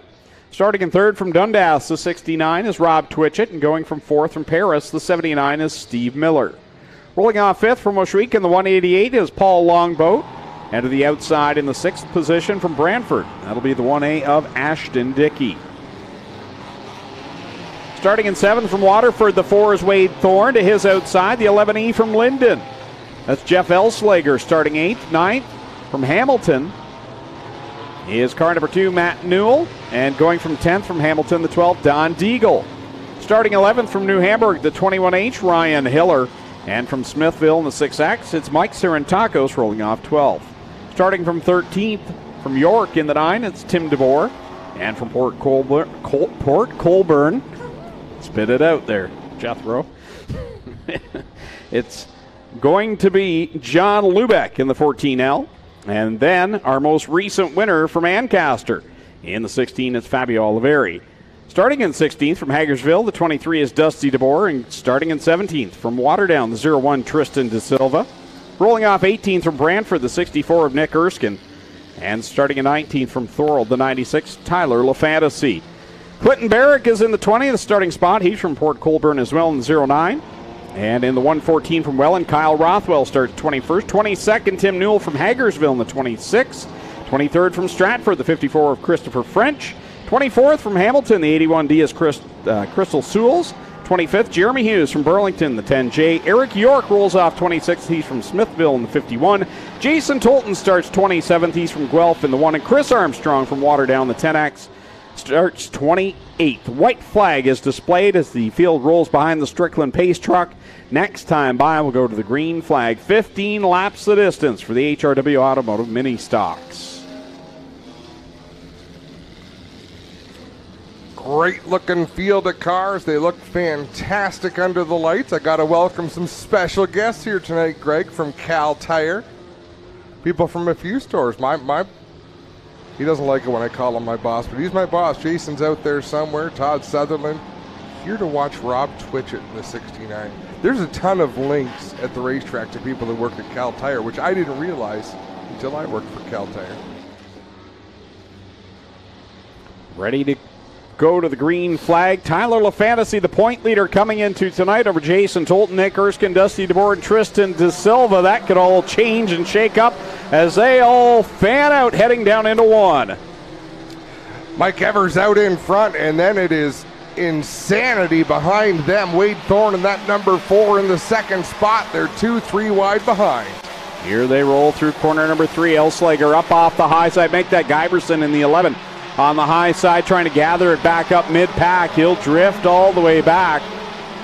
As out in front, Mike Evers gets a little shot from the back end of Wade Thorne. Thorne down to the inside of the 4. He'll grab the lead down the back stretch. There was a little bit of contact in that exchange. But Thorne out in front. Elslager up the racetrack. Doesn't leave Rob Twitchett a whole lot of room up there as Mike Evers struggling with the handle down that 265 as he falls back through the top 5. Paul Longboat slows and has problems down the front straightaway. I believe we'll see him head to the pit area in the 188. Yeah, he'll hang the right-hand turn off of corner number 2, so Paul Longboat done for the evening. Wade Thorne out in front. Oh, that was bad. Oh, Tristan De Silva is very fortunate. Ow! De Silva almost went over, and then Tim Newell caught the back end of Mike Evers. That started down in corner number 4. There was a lot of beating and banging going on. Mike Evers got pushed up into Tristan De Silva, and Tristan just about went over. You could see that car was beginning to lean as though it was going to barrel roll, but thankfully he stayed on all four wheels. And Mike Evers' car, some pretty heavy damage to the right front now as he climbs out okay. Took a hard lick from behind as well. How about a round of applause, folks, for our pole sitter, Mike Evers, as he climbs gingerly out of that 265 and gives a wave to the crowd. Here's the replay, Adam.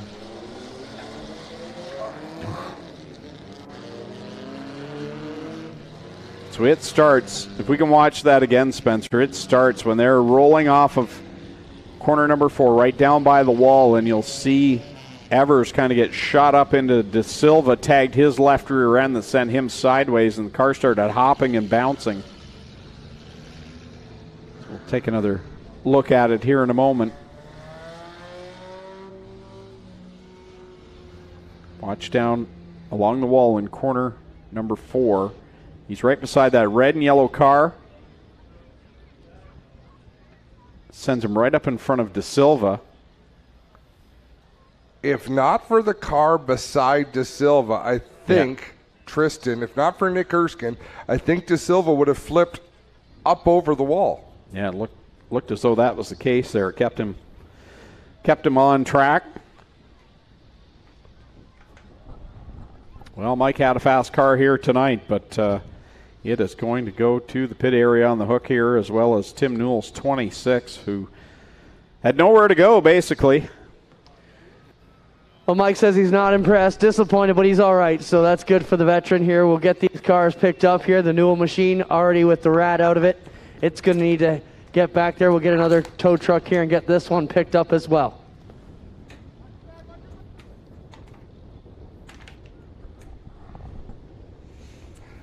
That's one of those impacts that Mike Evers took there that he will probably feel more Monday morning than he does right now. That's a back stiffener. You can see the damage to the front of the Newell 26. So now they'll have the hook on the 265 of Mike Evers. And boy, we were clicking along there with the heats and the B main for the crate sprints, and now this, as things have kind of picked up in intensity.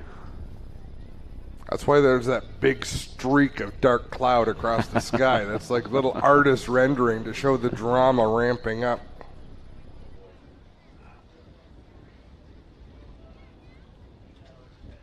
Good shots from down there trackside, having a look at Mike Evers' car getting the lift.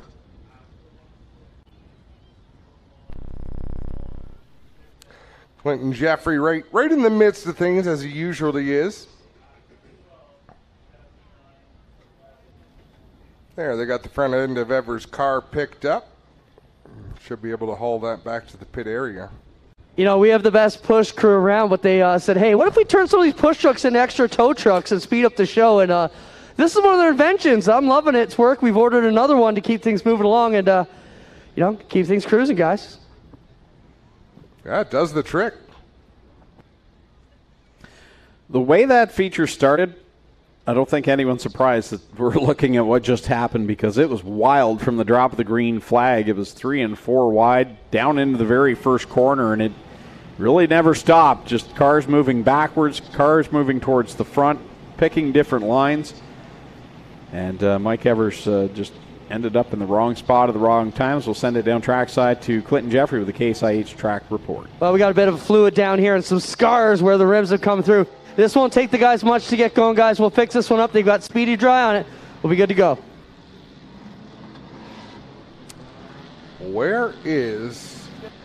Did Tristan De Silva head off to the pit area? Looks like he did. Nick Erskine's still out there in the 64 machine. Can't tell if Nick's got some damage on the left side or not. The sheet metal's flared out maybe a little bit, but look at, oh no, maybe not. Just the paint scheme on that 64 makes it look so. Looks like it's been peeled open. Yeah.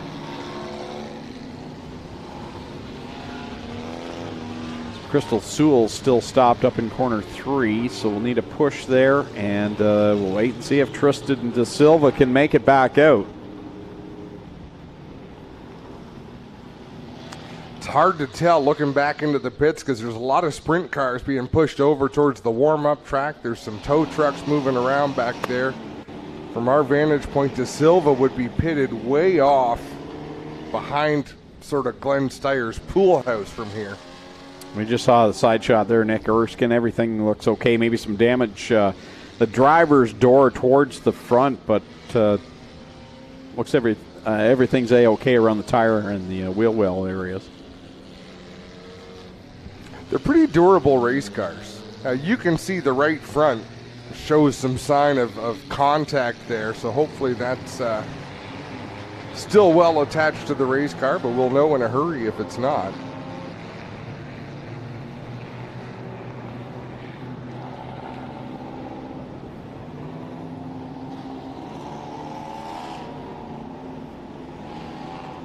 Crystal Sewell's going to get a push down there in 3 and 4. Yeah, this car won't fire at him, so she'll get pushed back to the pits in the 81P. Says it will not fire. Bummer.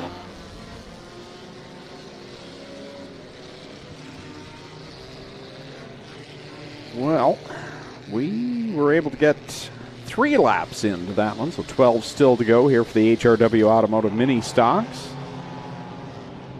It'll be Wade Thorne and Matt Newell on the front row.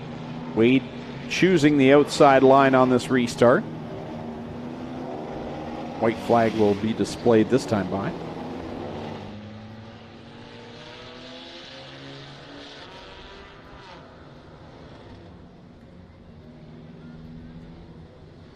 "23 cars remain on the racetrack, so that wreck took a couple of them.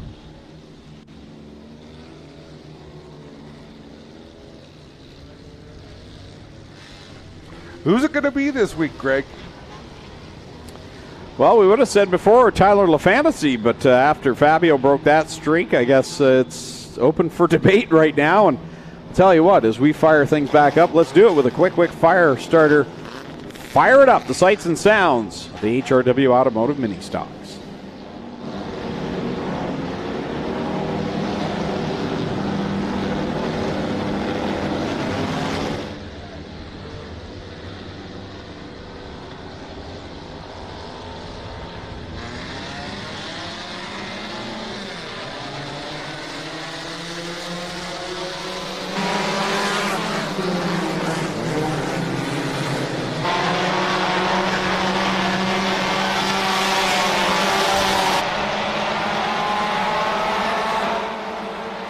Twitch it into the hay bales up in corner number 1. Ashton Dickey heads to the pit area. And I guess first, now we're going under the caution. Take the lap.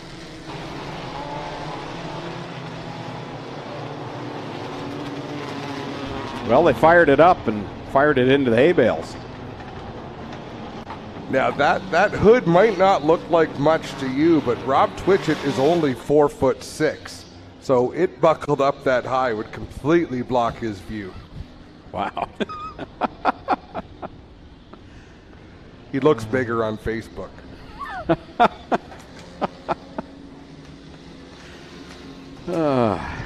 Yeah, you've been sharing seat time with Rob and Connor in the Vintage Modified. Like, what do you do for Rob to get him up over the steering wheel? You wouldn't think you'd be able to find phone books anymore, but they're still out there. We got different brackets and different seats. We can make anything work.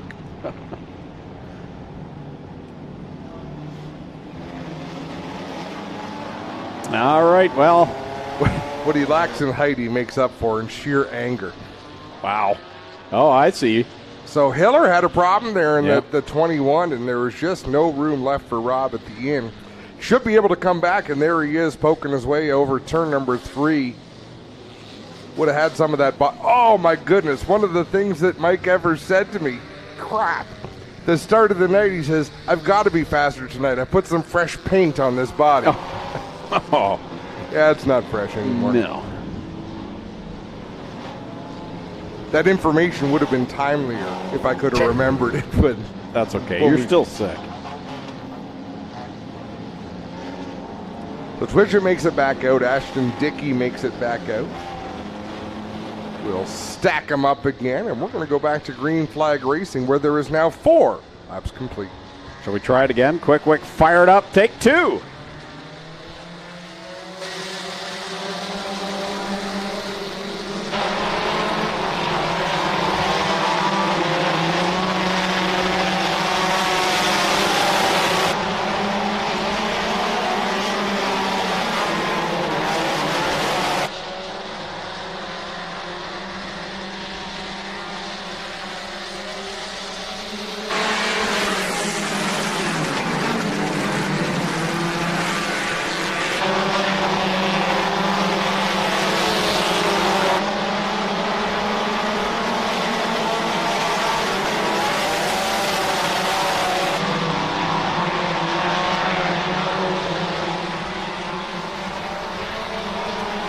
Well, that restart did not go the way of Wade Thorne. He sort of got jostled around there and ultimately winds up coming to rest on the outside of turn number 2. And during that, Rob Twitchett receiving the black flag, he had that right front fender hanging off, so they deemed he needed to head to the pit area. So Wade Thorne up there to the attention of the safety crew, puts us back under the caution flag with 9 laps left to go, 6 on the board.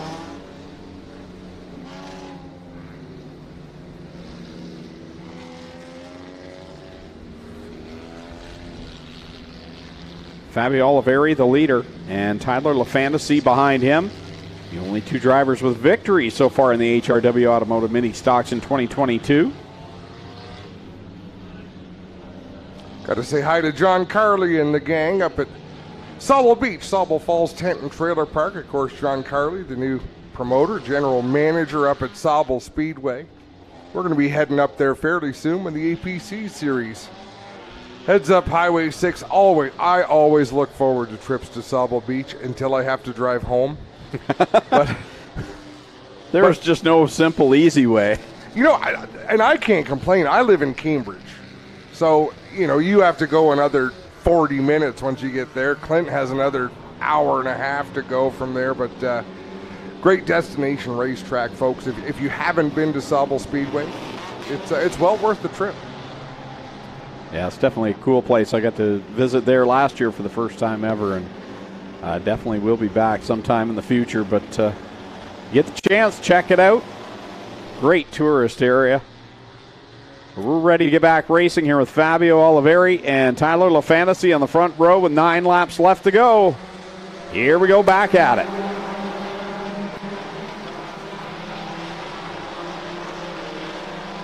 Four wide off at 2, and Newell was sideways. Lubick gets out of shape, and somehow we're still going straight. It amazes me this doesn't happen more often. John Lubick in the 14 must have a right side tire gone down as Ashton Dickey bounces over top of him. This is just our first feature, and we are having an awful time right now keeping things rolling. John Lubick still creeping down the front stretch. Yeah, he's got big problems on that 14. I would guess it's a right rear down, with that car definitely dog tracking down the front stretch as we're halfway through this mini stock feature event. Jason Tolton had a handful up in corner number 4. He keeps it going in the right direction. 7 laps left to go, and still some very hectic racing mid-pack. Nick Erskine's right in the thick of it. Great 4-car battle for that 3rd spot. Our only 2 feature winners this year, Tyler LaFantasy and Fabio Oliveri. They're out in front by 10-12 car lengths over the 23 at Dusty DeBoer. DeBoer trying to make up ground to that lead duo, as there will be 5 laps to go this time. Good battle behind Dusty DeBoer. It's Tim DeBoer, Matt Newell, and Kyle Rothwell has done some driving tonight. Started back in 21st, and here he is challenging to get inside the top 5.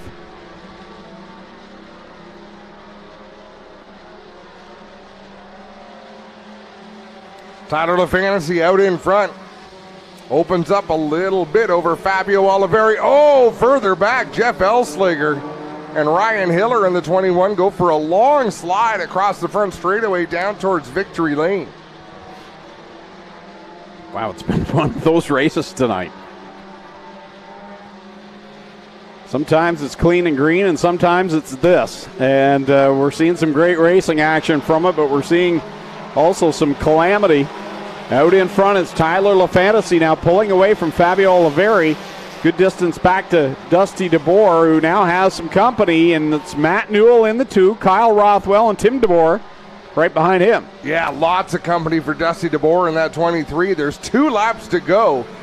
LaFantasy right around the bottom of the racetrack in the 96. Fabio Oliveri taking a much higher groove, but they are way out ahead of Dusty DeBoer in the 23. Shout out to Eric York, started 26th. He's up right now in that 6th position.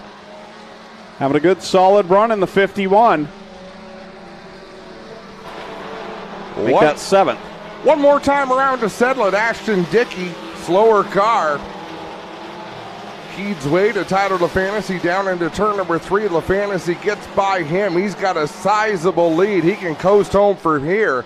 Tyler LaFantasy going to take the win. Fabio Oliveri coming home second. Who's going to take third? It's Dusty DeBoer over Matt Newell, Kyle Rothwell, Tim DeBoer, Eric York, Nick Erskine, Mike Sarantakos, with Jeremy Hughes rounding out the top 10. Couple of drivers making their way from the back. Jeremy Hughes started 25th. Eric York started 26th. They end up 7th and 10th respectively. So some good drives there from deep in the field to make their way to the front. But there's your winner once again, Tyler LaFantasy. The point leader heading into tonight will pad that lead. And his 4th win on the season in 5 starts. He'll head to Quick Victory Lane with Fabio Oliveri and Dusty DeBoer. Now, did we establish if LaFantasy was planning on running here all season? Well, if he wasn't, I think he probably is now. He didn't allude in the first race that he wasn't. So I just assumed he was planning on running the whole season with Lomo Fireworks lighting up the sky. 50-50 ticket sales still going on, still selling. $1,330 so far. So keep buying those 50-50 tickets as the sky lights up. Tyler's out of the car. Let's send it down to Clinton Jeffrey. Well, Tyler LaFantasy jumps out of the 96 car in short order. Fireworks still going off. He'll pop the helmet off and come on around and have a talk with us here. Another feature win on the season. He gets it done. Tyler, another solid run for you. You know, the guys were asking, was the plan to run Ohsweken Weekly before you started winning all these races? Work schedule kind of messes it up sometimes, but it looks like I should be able to run all year. Like Fabio was wicked fast. I didn't even think when he passed me on the restart, I thought he had me, but it was a good run. The slick track seems to play in the 96 hands, and we've had a pretty slick night every week so far.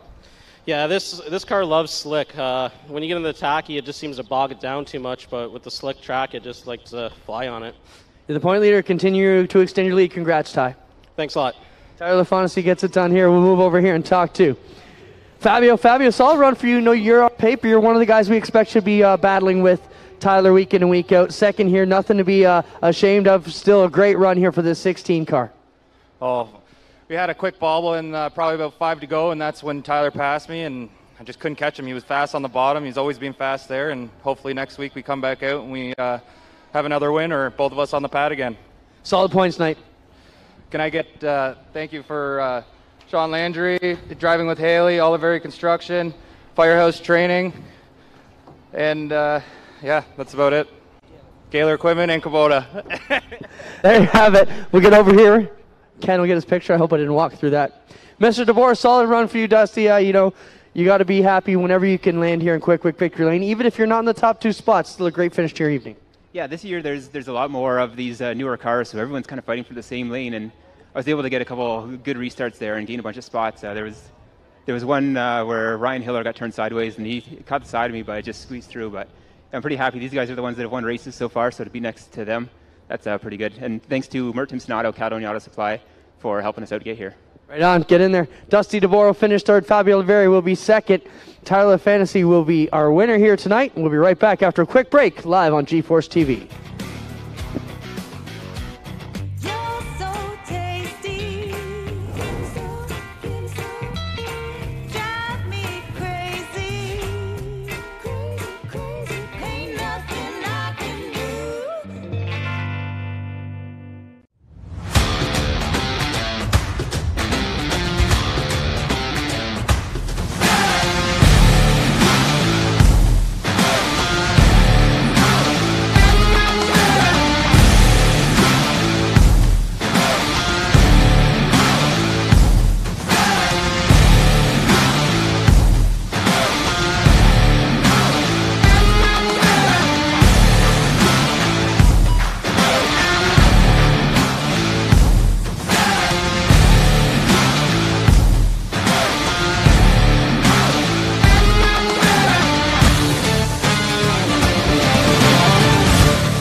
So who exactly is Fast Eddie? More than just a man, it's the mindset that runs through our blood like oil through an engine. Whether on the track or on the street, Fast Eddie is the spirit that drives us to go fast and keep going. Born in 1949 with no time to look in the rearview mirror. Every story is worth telling, and every piece of Fast Eddie apparel has its own. Celebrate our mindset. This is Fast Eddie. This is combustion culture. FastEddieSpeedwear.com. Well, good evening, everybody. Welcome to our weekly race chat. Adam Ross and Clinton Jeffrey are live and interactive every Tuesday night. Rivals Race Chat is your home for race discussion, debate, news, interviews, and more. They'll even take your questions and comments live on the air and talk to some of the newsmakers each week. Tune in every Tuesday night at 8 p.m. on G-Force TV.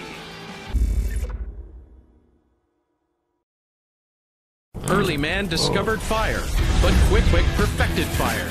Quick is the only fire starter that guarantees to start your campfire, wood stove, or fireplace without the need for kindling or paper. Find your nearest Quick retailer at quickquick.com.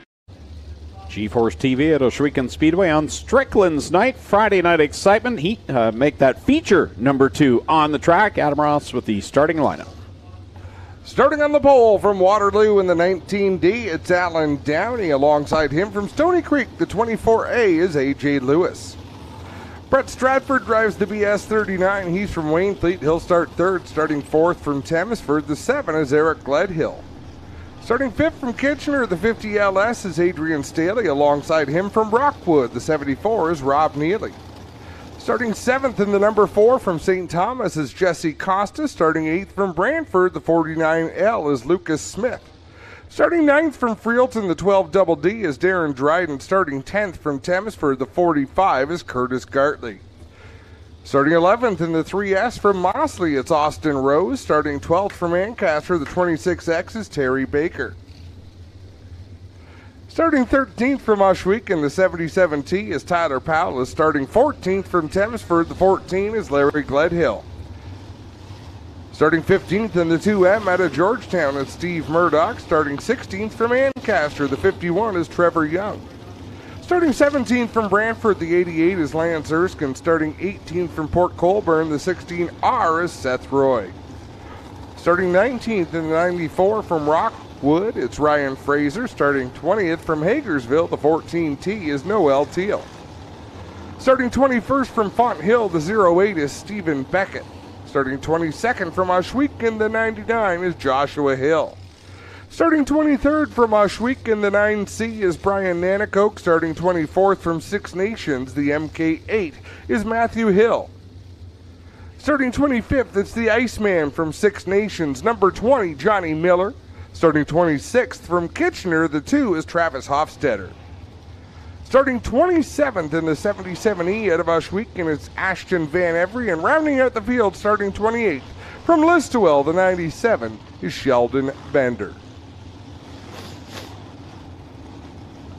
Made it. Sorry, I wasn't applauding you. There was some sort of insect floating around in here. I was wondering what was going on there. But with my laser focus, Greg. Is that what it is? Something like that. I always pictured you as one of those cats with a laser light and just chase. Oh, look over there. Squirrel.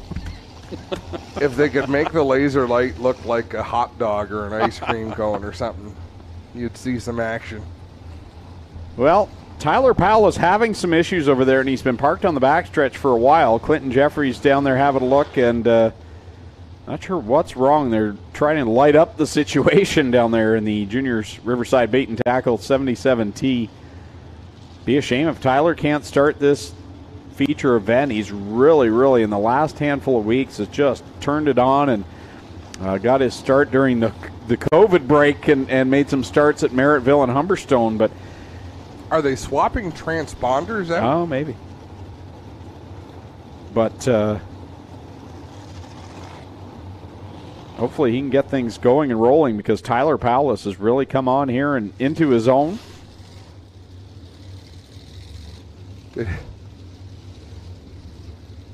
Are they pulling pieces of the No, drone? what's happened, his transponder was off, so Doug put him over here to fix it. We went to poke it back on the post. The bracket's broken, so we've got some tape. We're going to try and get him back in this race, guys. If duct tape can't fix it, nothing can.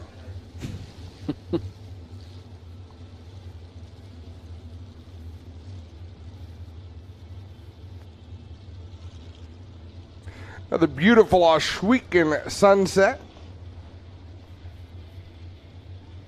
Yeah, and another day that was kind of dreary all day, and the sun was out for a bit, but another beautiful night and beautiful sky across the way. Same thing last Friday night at the Canadian Sprint Car Nationals. It was pretty miserable all day, but by nighttime there's a nice red sky off in the distance, and that sky is beautiful once the sun sets, Adam. Earlier than that, it's hard on our eyes up here. Just us baking in the tower. What'd I tell you about Delaware? When you think you're just about done, turn over so you bake evenly. I was hiding behind the one pillar there, just trying to get. So I've got a suntan on the arms, but nothing down the middle. That was hot. That was a day I was glad you weren't there. I left a lake on the floor the last time we were there. That was the night your buttons were down to your, well, not quite your belly button, but that was more than I ever wanted to see. Anything that could be reasonably undone, I undid. And on that note, folks, we'll conclude tonight's broadcast.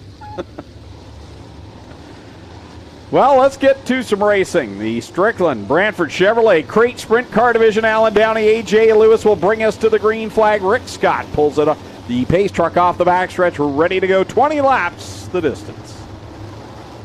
Alan Downey in the purple and black 19. A.J. Lewis in that white 24 with pink numbers. And they're off. Rocket down into 1 and 2, and the flurry of action begins, and look at Tyler. Make that Seth Roy making some moves from the back, working his way through the field in that Juniors Riverside Bait and Tackle machine. But out in front, it's A.J. Lewis over Alan Downey and Eric Gledhill. Clean opening lap for these Crate Sprint cars. Out in front, it's A.J. Lewis, but Alan Downey pouring on the pressure as Austin Rose. What a save! Wow.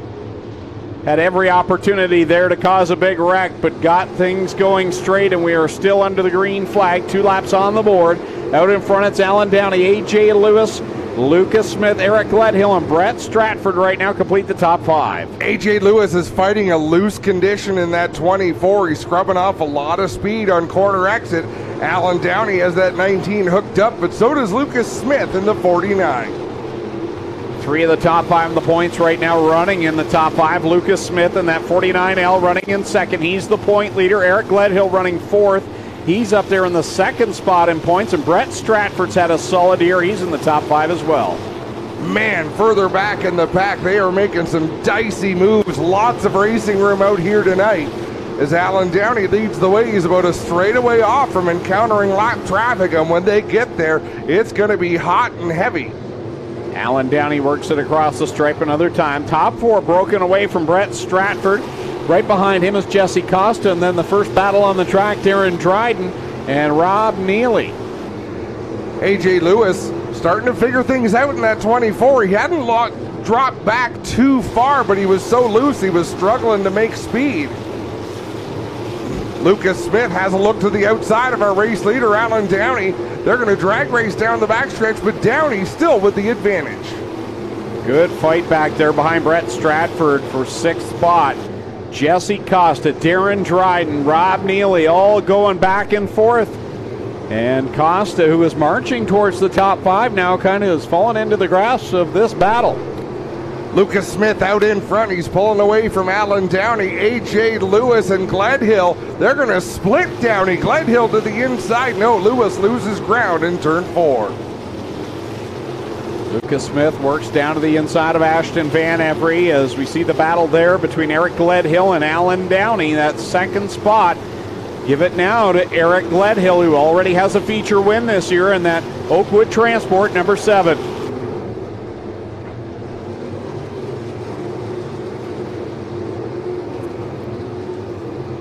Out in front, Lucas Smith had gone around Hofstetter, but Hofstetter got off at turn number 2, drove back past the leader. So I think that caught Lucas Smith by surprise a little bit as he's trying to navigate through the slower traffic. Eric Gledhill is on his way. Lucas Smith splits 2 lap cars, Beckett and Erskine. Beginning to catch Matt Hill now as they come across the stripe another time. Lucas Smith being tracked down by Eric Gledhill. Alan Downey now falling into the clutches of A.J. Lewis. Into the final 10 laps of this race, Lucas Smith right up by the outside wall. He just about clipped it off of turn 2. All sorts of lap traffic now for the leaders to deal with. Lucas Smith to the outside of a couple of lap cars, tries to thread the needle between 3 cars. Here he is. Goes high on Matt Hill, low on Josh Hill. He's kind of boxed in there. Here comes Eric Gledhill on the bottom side. Gledhill right along the concrete on the inside. Lucas Smith through the middle, going between slower cars, and he really did a great job through that batch of lap traffic. Lucas Smith to the outside of Terry Baker will clear him and now have a bit of a chance to catch his breath before he catches the next car in front of him, which is Austin Rose in the 3S. As right now, Eric Gledhill is not having a very good time working this lap traffic. When a super aggressive move is required to get through lap traffic, Lucas Smith is the driver you want behind the wheel. Yeah, he did that right there and cleared himself by almost a straightaway now, as Eric Gledhill at one time was right there breathing down his neck, and he's still boxed in behind Noel Teal and Joshua Hill. Now, as we say that, Lucas Smith is up to the next round of slower traffic. Eric Gledhill still unable to get through the first round of slower traffic. Here goes Lucas Smith again to the inside of some. Now he's going to look to the outside down the front stretch. And having said all that, Eric Gledhill doing what he needs to do, keeping himself safe and not risking things. 2nd place in the points right now. He has a win already this year, so putting himself in a risky position that might not pay off doesn't make sense for him, and he's doing what he needs to do. He doesn't know it, but he's got a nice gap back to that 3rd spot, which is Alan Downey. Well, Alan Downey's got some company with Brett Stratford and A.J. Lewis. They work through 1 and 2. Downey to the outside of Johnny Miller. Here comes A.J. Lewis up on the high side. We're 2 laps to go. 2 more circuits around for Lucas Smith. What a season he is having. Been strong all year long, as he is out in front by a country mile over Eric Gledhill in that 2nd spot. Alan Downey, Brett Stratford, A.J. Lewis all right there, 3 cars wide. Down the back straightaway, 3 cars battling for that 3rd position. A.J. Lewis to the high side, Stratford down low. Lucas Smith takes the white flag.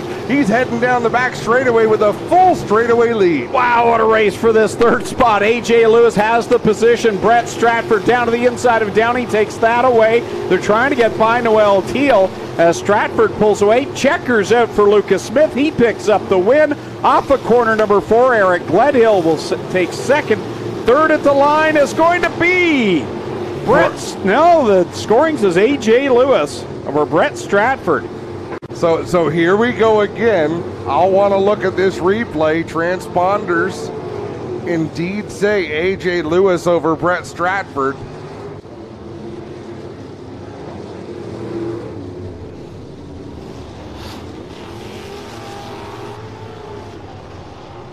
In a dead heat.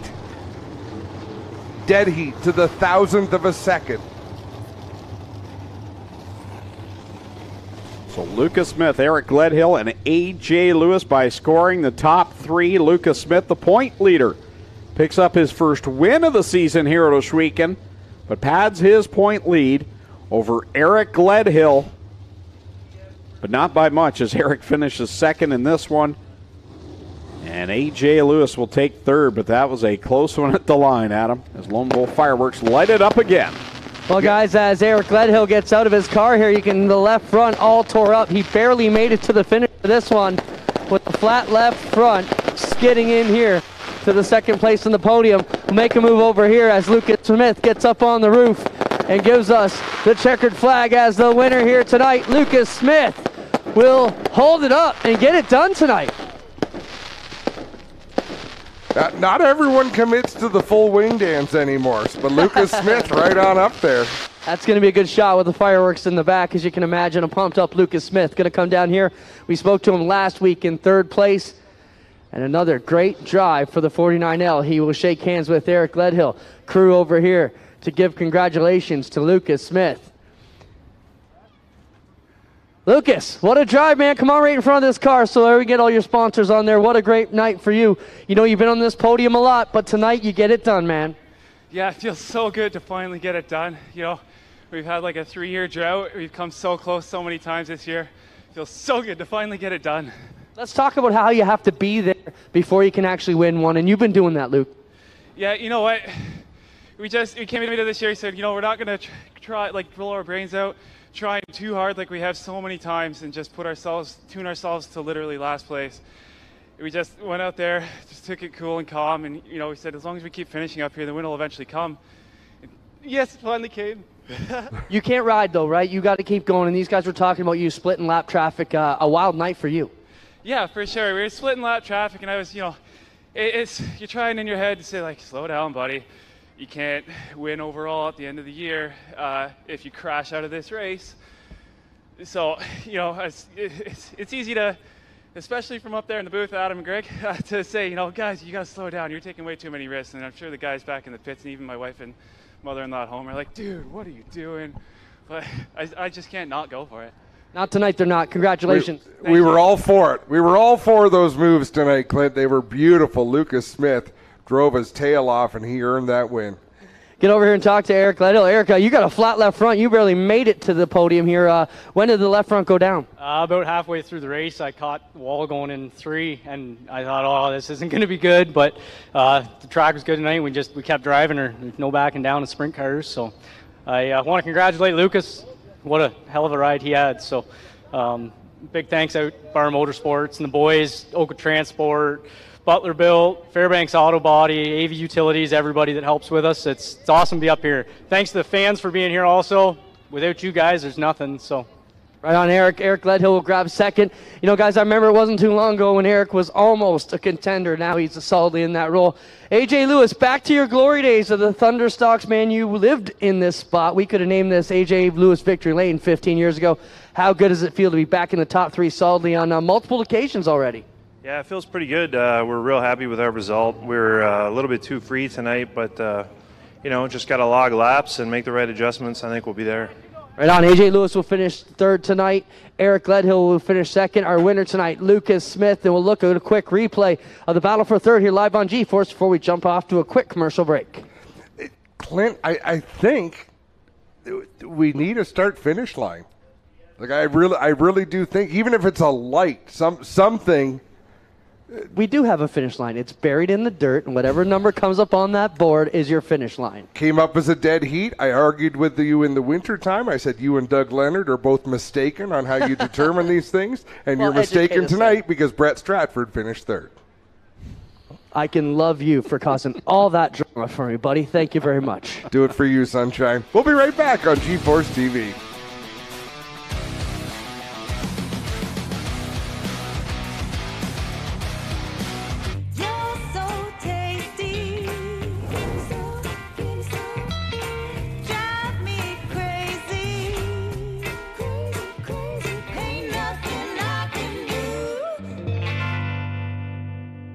Early man discovered fire, but Quick Quick perfected fire. Quick Quick is the only fire starter that guarantees to start your campfire, wood stove, or fireplace without the need for kindling or paper.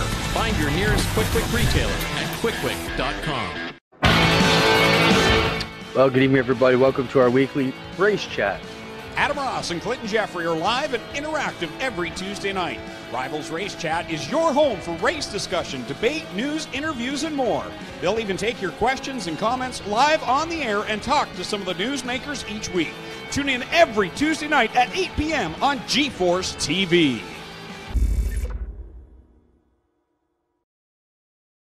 So who exactly is Fast Eddie? More than just a man, it's the mindset that runs through our blood like oil through an engine. Whether on the track or on the street, Fast Eddie is the spirit that drives us to go fast and keep going. Born in 1949 with no time to look in the rearview mirror, every story is worth telling, and every piece of Fast Eddie apparel has its own. Celebrate our mindset. This is Fast Eddie. This is combustion culture. FastEddieSpeedway.com.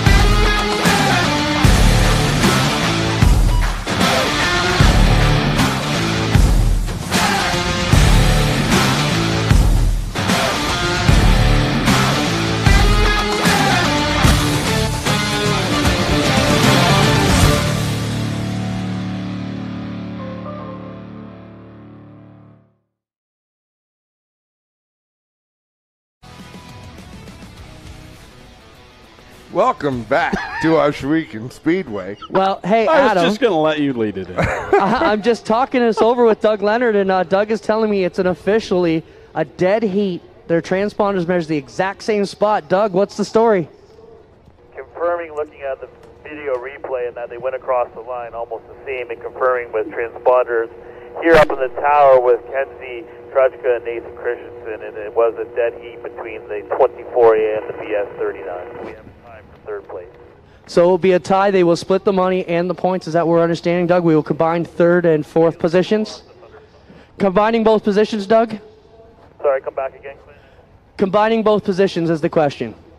What we'll do is we'll take the third and fourth place money and split it, add it up and split it, and we'll do the same with the points. So there you go, Adam. Complete dead heat. It'll be awarded as such. Third and fourth will be combined, money and points, and it'll be a split. They both get third, Adam.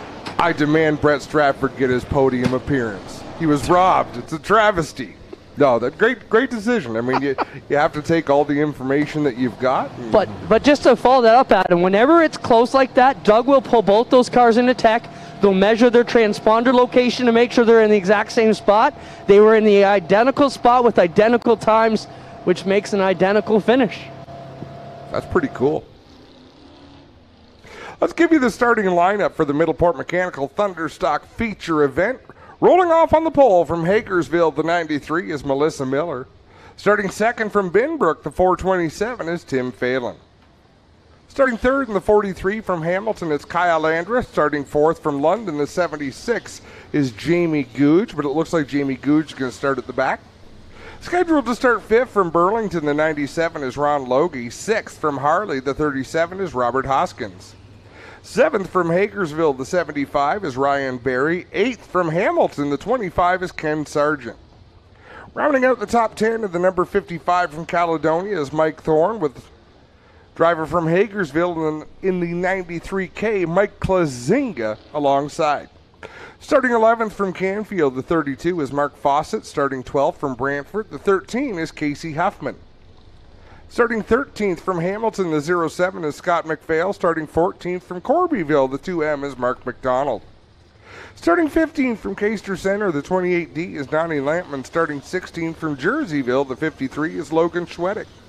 Starting 17th from Ancaster, the 19, is Kyle Wirt. Starting 18th from Victoria, it's the big dog, Ryan Beagle in the 84 RK. Starting 19th from Hagersville, the 23 is Trevor DeBoer. Starting 20th in the number 79 from Guelph, it's Christopher Hale.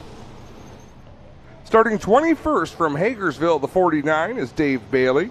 Scheduled to start 22nd from Thorold is the 11 of Go Fast Teeple. 23rd from Hagersville, the 3 is Devin Bacher. 24th from Caister Center, the 28 is Jim Lampman. And rounding out the field in the 24X, it's Al King. No Go Fast Teeple for the start of this one, but otherwise I think we have all of our starting field. Off they go into corner number 1. Melissa Miller out in front. Ron Logie on that inside line as Ken Sargent steaming up the outside of him, heading into corner number 3. Melissa Miller sails it down into 3 and 4, slides up the racetrack. Ron Logie drives to the inside for the lead. Kenny Sargent right up the middle.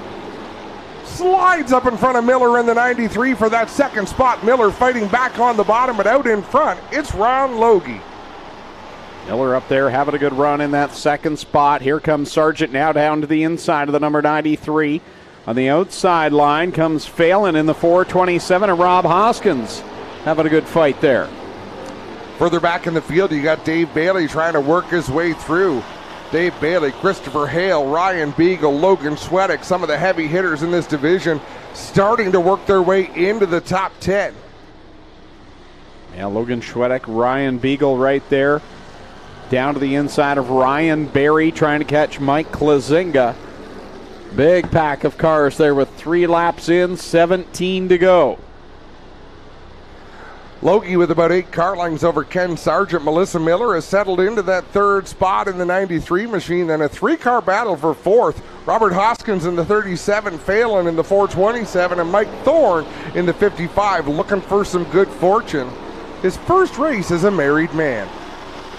Hoskins to the inside of him is Mike Thorne. Hoskins running in that 5th spot, but here comes Thorne putting the pressure on that Burger Barn number 55. They work it off the corner another time. Beagle to the inside of Klazinga. He'll take that spot away. Ryan Beagle, the man on the march right now in that 84 machine. Ron Logie, though, extending that lead nearly half a straightaway over Ken Sargent. Seeing a good 3-car fight back there. Mark Fawcett, Christopher Hale, and Ryan Berry. They work it off of corner number 4, right behind Bailey and Schwedick. Caution flag is out. Andrus goes around in corner 4. I'm not sure if Bacher and King were a part of that as well. I missed it. No, just Andrus. Bacher and King really backed it down, did a nice job not making that situation bigger than it was. Dave Hunsinger and Doug Leonard right on the ball. Going yellow, and that'll slow things up. Not what Ron Logie wanted to see, but probably exactly what the doctor ordered for Ryan Beagle, Dave Bailey, drivers who were making their way up from deep in the handicap.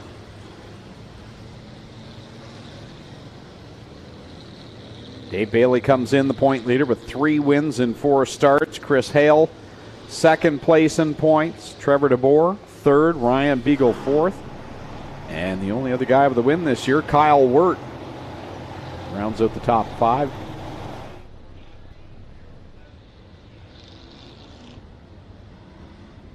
Some good stories up inside the top 10 in points. Donnie Lampman up there in 6th. How about Mike Klazinga in 7th? Having his best season to date. Mark Fawcett there in 8th. Logan Schwedick 9th. And Casey Huffman up in the top 10 as well. That's another... been a long road for Casey to get up here and be competitive, but good to see him inside the top 10 in points. A lot of improvement for that yellow number 13. He has definitely paid his dues. We'll go back to Green Flag Racing. The 97 of Ron Logie going to try to hold off the veteran Kenny Sargent, net number 25, as they tiptoe through turns 3 and 4. Can we do a quick wick? Fire it up, Spencer. Let's send him off.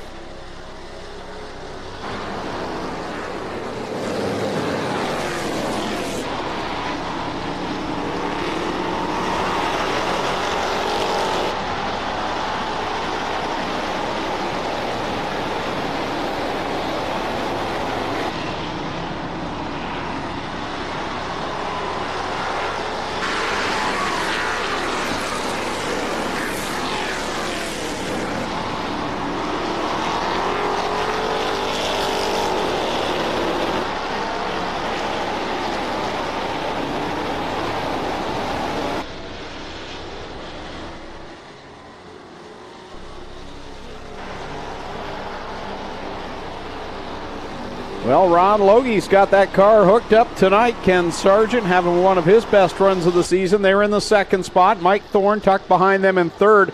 And here comes the march of those deep in the field from the handicap system is Ryan Beagle. Down to the inside of Mike Thorne. He's got Dave Bailey with him. Tim Phelan isn't giving up in that 427. He's been fighting pretty hard in that high groove out there.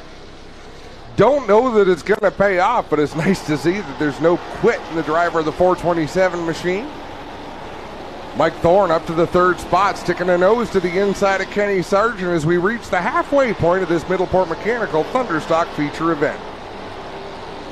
Kyle Wirt had an issue on the right rear. The car took a bit of a right-hand turn on the backstretch, and it kind of looked like his right rear might be going soft or something, but he's still up at full song. Just keep an eye on him as we watch that battle up towards the front. Ken Sargent. Well, right now we're watching mid-pack with Logan Schwedek, along with Lampman, Hoskins, Barry, and Fawcett. Mike Thorne wasn't able to make the inside work, so he goes to the outside of Ken Sargent, takes over the second spot. Dave Bailey goes to the inside, and they'll race for third with Ryan Beagle way up on the high side of the racetrack. It's all Ron Logie, though, out in front of her. Mike Thorne, Dave Bailey, Ryan Beagle, and Sargent right there amongst the top five. Melissa Miller having a fantastic run, hanging up there in the sixth spot.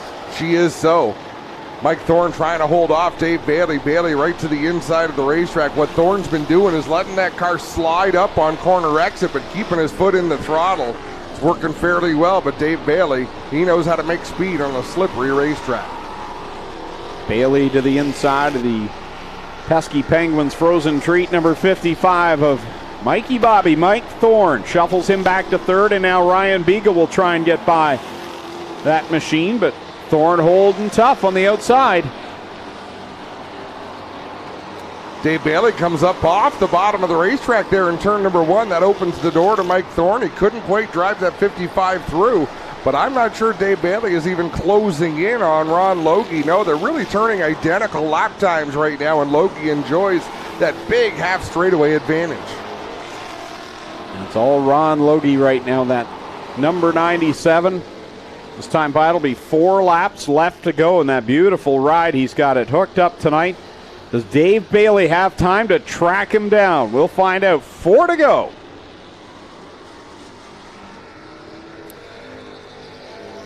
Dave Bailey is a little bit quicker, but only by about a 10.5 a lap over Ron Logie. He does got to be a lot quicker than that to close that big gap. Whoa, trouble right in front of the race leader. That'll close the gap. The gap is closed. So now Dave Bailey will make up all that racetrack as you see Kyle Andrus around. In corner number 4 puts us back under the caution flag, and Dave Bailey will be right there with Ron Logie on this restart.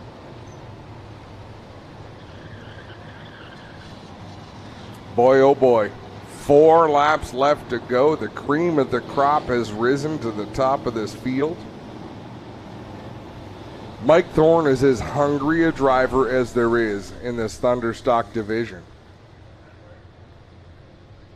Ryan Beagle back there in 4th, Ken Sargent 5th, Chris Hale 6th. Melissa Miller having a phenomenal run up there in that 7th spot tonight. Tim Phelan doing a good job as well up in 8th.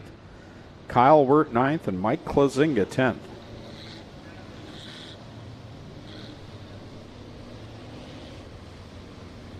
Having a quick look through the chat on the stream. They're talking about Winchester Speedway and the Vogler. That is a track I want to get to. I've never seen cars race on it, just standing at the outside wall, though I've been there. It's an intimidating place. Ever see the spin around by Kyle Andrus? Yeah, just watching video. It's one of those tracks that even on TV it just looks daunting. And that's definitely on my bucket list. And, of course, the Vogler, a tribute to the late Rich Vogler. That guy could wheel. Looks like we're coming back to the green flag. And for Ron Logie, now we're making it sound like it's a done deal and Dave Bailey's going to pass him. But Logie was running very solid lap times here, and Bailey wasn't gaining that much. So this is far from over. Ron Logie's had a lot of speed this entire feature event, just like you say, and Dave Bailey also has to think about what's behind him as well. Some aggressive racers. Green flag back in the air. Wow, Logie got a good launch. Bailey will set his sights on him down in corner number 1. Here comes Thorne to the inside of the 49. It's exactly what Ron Logie needed, was a battle for that second spot. He'll continue to lead the way down into 3 and 4, kicks that car loose, loses a little bit of speed. Dave Bailey right up on the back bumper. Got a couple of cars slow down in 1 and 2. Andrus, I think, is going to get it into the pit area, and King will continue on down the backstretch. Logie, the back end, really coming around on that number 97. Bailey's ready to pounce. Logie is just tiptoeing around the racetrack, trying to keep that car underneath him. 2 laps to go for the driver of the 97. Good battle back there for third. Mike Thorne and Ryan Beagle continue at it, but here comes Dave Bailey. Looks down to the inside of Ron Logie off of corner number 2. Logie gets a good run down the backstretch. Logie's kind of lost his entrance down in turn number 1. 3 and 4, he's up higher on the racetrack. That opens the door to Dave Bailey. Bailey drives on by. White flag in the air. They're side by side. Logie doesn't go away. Here he goes to the top side in corner number 1 and gets really high. He'll try and run it down the banking and get a run on Bailey down the backstretch. Big run down the back straightaway for the final time. Checkered flag will be in the air this time out of turn number 4. Bailey on the bottom is going to steal the win away from Ron Logie. Logie second, third goes to Mike Thorne. Ryan Beagle 4th, 5th Chris Hale, 6th will go to Ken Sargent, 7th Melissa Miller, 8th Kyle Wirt, 9th Tim Phelan, and 10th Mike Klazinga. Ron Logie comes up a lap short, but I don't think that second place is going to feel really good to Ron Logie. I could be wrong. Second place is a great result in a Thunderstock feature event, but when you lead 19 and a half laps of a 20-lap feature, he was just missing the entrance. After that restart, he was searching around, and he never really did find the perfect spot. Dave Bailey stalked him, got to the inside, and made the pass. Heartbreaker for Ron Logie, but a good solid second place finish here tonight. Lone Wolf Fireworks again lighting things up as Dave Bailey will climb out of the Queenston Chevrolet, number 49, with our Clinton Jeffrey. Well, Greg, we get ready to go down here in quick victory lane as the fireworks light up the sky from Lone Wolf Fireworks down on Highway 54. We'll get him out here. Dave Bailey ready to climb out of the Queenston Chevrolet Jibs Action Sports number 49. And we're going to talk with him here as he gets the gear off, pulls the one-way radio out, flips the belts up over the shoulder. Ron Logie smiles and laughs and says it was so close. Almost got you, Dave, but not quite. He puts the hat on. Here he comes, ladies and gentlemen, to quick victory lane. How about a hand for your feature winner tonight, Dave Bailey?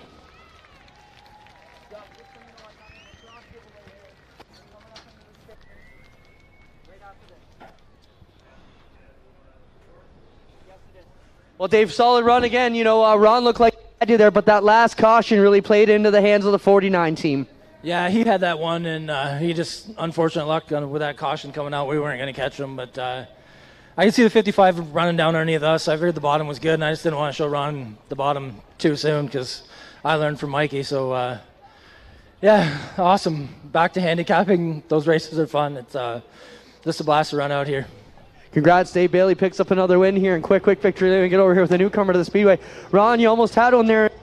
Whenever you can run second to Bailey and kind of give one up to him, it's got to be disappointing, but you were in it, man. Yeah, he's good, and he likes the high side, so I tried to stay up there for him, and then he snuck underneath me there, and I bobbled myself, got a little with a lap to go, and gave it away. Still a solid run. Yeah, thank you. Can I quickly say thank you to my sponsors, Michelle Picosdi, Hamilton Endo, George Picosdi and Associates, Jamie Jansen Plumbing and Heating, Andy's Roofing, and TC Deckles, and also Tomaski Transmission. Thanks a lot. You got it. How about a hand for your second place winner, Ron Logie? We're going to get over here and talk to Mike Thorne. Mike, the rest of the Burger Barn team's been celebrating a lot. You finally get your shot down here in quick victory. This has got to feel really good when you can finish third behind these guys because they're class of the field this year. Yeah, it feels really good. Just working on this car. I really got to thank my dad on this one because we had our wedding last weekend and he put the whole car together, and Jamie Turner put the engine back together for us. Everybody on Burger Barn team, thanks. My new wife, thank you.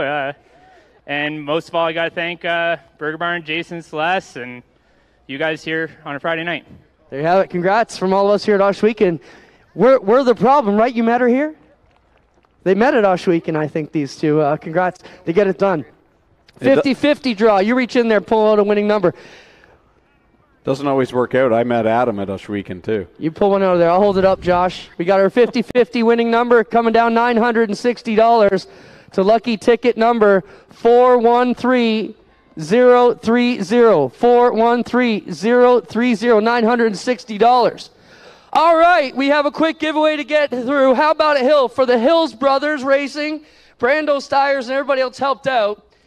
Where's all the kids? You kids, who, if you've never played lacrosse, stand up. If you've never played lacrosse, always want to give a shot, stand up. These guys have 50 lacrosse sticks to give away. They've got balls. Make some noise. How about it for the Hills Brothers Racing? Brando Stiers and everybody going to help you guys experience some lacrosse stuff. And they're coming down. All right, we're going to take a quick break here on G-Force TV as the goodies get handed out, and our final feature of the night lined up ready to go for the 360 sprints.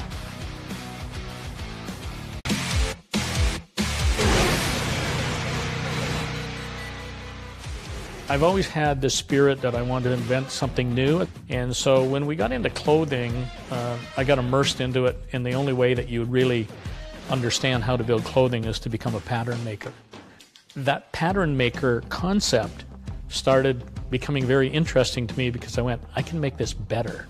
Love it. Absolutely love designing. Doesn't matter whether it's a garment or an engine or a car, decals on our race cars. I love doing that. That's my forte.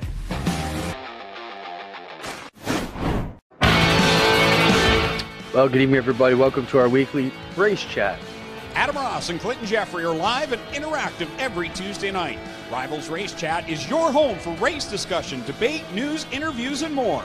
They'll even take your questions and comments live on the air and talk to some of the newsmakers each week. Tune in every Tuesday night at 8 p.m. on G-Force TV.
Early man discovered fire, but Quick perfected fire. Quick is the only fire starter that guarantees to start your campfire, wood stove, or fireplace without the need for kindling or paper. Find your nearest Quick retailer at quickquick.com. On the scene since 1949, Fast Eddie was born with a lead foot and a burning need for speed. His passion for speed and sport has been captured in this authentic collection of vintage-themed gear. Created for gearheads, riders, and racers, Fast Eddie truly encompasses the great Canadian racing culture we have from coast to coast. Drive hard, get dirty, and look good doing it. Fast Eddie Speedwear. Get geared up. Send it down trackside, Clinton Jeffrey. We got Brandon Stiers here. Brando, what's the deal here? Why'd you guys decide to do this?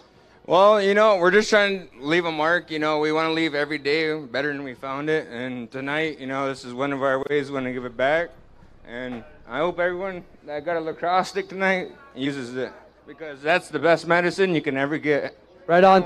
Thank you, Brando. Thank you to the Hills Brothers Racing. Awesome job. Still looking for our 50-50? Okay, we'll post it on the website. And we found her, Clinton. We have the winner right here. Come on down to the flag stand. There we go. There's our winner. Thank you, Hills Brothers Racing. Thank you, Brando. Thank you, everybody, for getting that done. Thank you to all the parents for bringing out these great kids for us to give cool stuff to.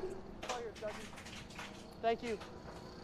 And up to you guys. We're ready to go. 360 race. Got one feature left to go. Cool Kids Ice and Water Core Pack merchandising feature ready to go for the 360 Sprint Cars, 20 laps.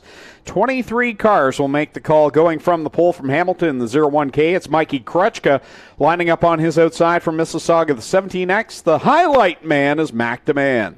Going from third, he won his heat tonight. He's from Ohsweken in the 68. It's Aaron Turkey. And from the fourth spot out of Beachville in car number 5, DJ Christie. Starting in fifth out of Mount Bridges, the 45, Nick Sheridan. And his outside going from the sixth spot out of Brantford in car number 10 is Downtown Mitch Brown. Starting in seventh from right here in Ohsweken in car number 0, the Ohsweken Flyer, Glenn Stiers. And rolling off eighth from Binbrook in car number 9, it's Liam Martin. Starting in ninth from Scotland, Ontario, the 87X is Sean Evans. And going from 10th out of Dunnville, car number 91, last week's winner of the Canadian Sprint Car Nationals, brought to you by Burger Barn, Ryan Turner. Starting in 11th out of Brantford, the Little Bend 110 is Jake Brown. And to his outside in the 12th spot from Beamsville in the 88H, it's Josh Hansen. Starting in 13th out of Caister Center, car number 11 is Jamie Turner. And from the 14th spot from Charing Cross, the 9B, that is Scott Burke. Starting in the 15th position from Niagara Falls in car 70, Bailey Hurd. To his outside from Grimsby in car number 90, it's Travis Cunningham.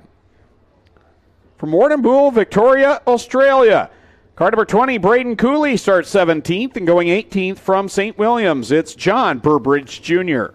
19th spot from St. Catharines is Kevin Pauls in the 46. And going from 20th from Dorchester, car number 1 is Holly Porter.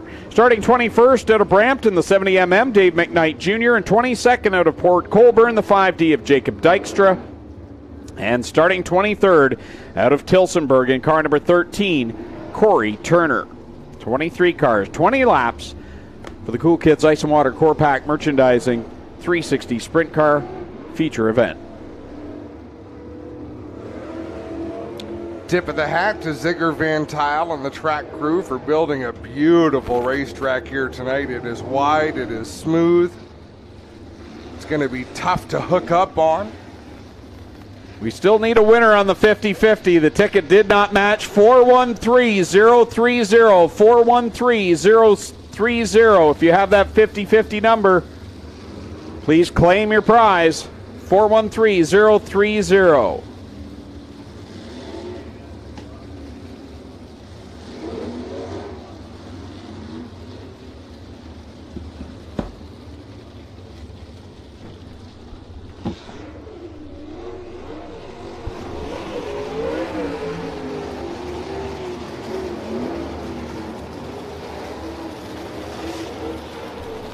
Well, McNamara in his qualifying heat, Greg, put himself in a different zip code. Just went out there, stood on the throttle, and drove away. Can he do it on this type of a racetrack? When I think of a wide, smooth, slick track, I do not think about McNamara being a favored driver. He just loves a cushion. He loves something you can lean on and really bite into. You know what? When I look at the top four, I think, look at these four drivers. They are what you'd call excitement drivers. All four of them, and they're about to set it 4 wide for Strickland night here at Ohsweken Speedway. Ladies and gentlemen, get on your feet and wave these drivers on. They've come to put on a show for you. They are 4 wide and fancy for you, the fans. This is the Cool Kids Ice and Water Core Pack Merchandising 360 Sprint Cars.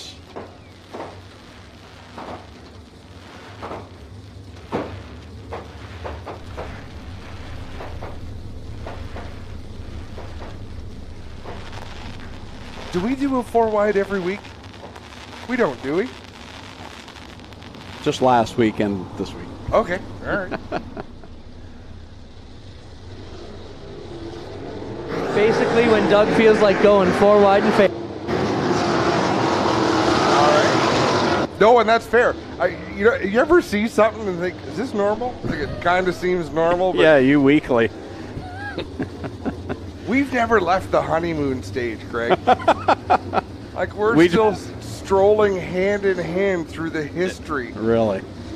Hand in hand. Through the annals of Ohsweken Speedway. I'd chew my hand off if I were married to you. Ready to go, 2x2, Mikey Crutchka and McDeman on the front row. Ladies and gentlemen, you came looking for a show. Well, here you go. Let's end all the anticipation as we bring to you our feature presentation.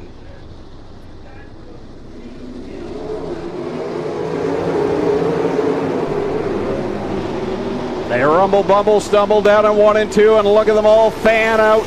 3 wide down in the corner, out in front. It's McDeman, Mikey Crutchka, DJ Christie. McDeman getting out in front, getting up towards that outside where he likes to run, but Mikey Crutchka looks good on the bottom out there in the 0-1 machine.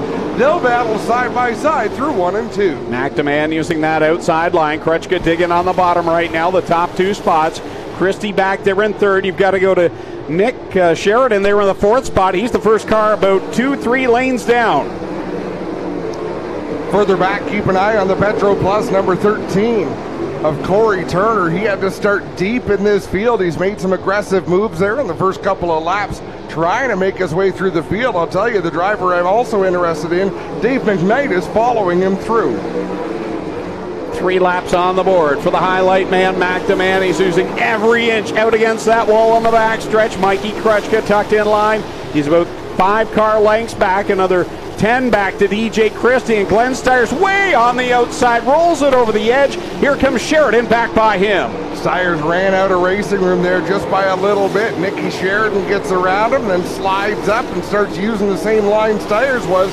Here goes Crutchka inching closer to McDeman as we have a battle for the lead. Crutchka on the bottom, DeMann on the outside. Lap cars coming into their view very shortly. Crutchka getting it done, gets a good run on the bottom, but here comes McDeman down the hill, takes the lead into 3. They continue to battle side by side. McDeman doing a great job up there, showing some finesse on the high side, but Crutchka, he'll lead that lap. Crutchka continues to roll the bottom. McDeman sends it right out to the wall. Here they come up on Kevin Poles in the 46. They're going to have to take different lines to get around him, I think. Crutchka goes way too high in 4, and he goes out to the warning track. Crutchka has a 10-car advantage. Close call on the back straightaway between Jacob Brown and Braden Cooley, sorry. Crutchka, DeMann, Christie, Steyer's up in the 4th spot. Last week's winner, Ryan Turner, running in the 5th position.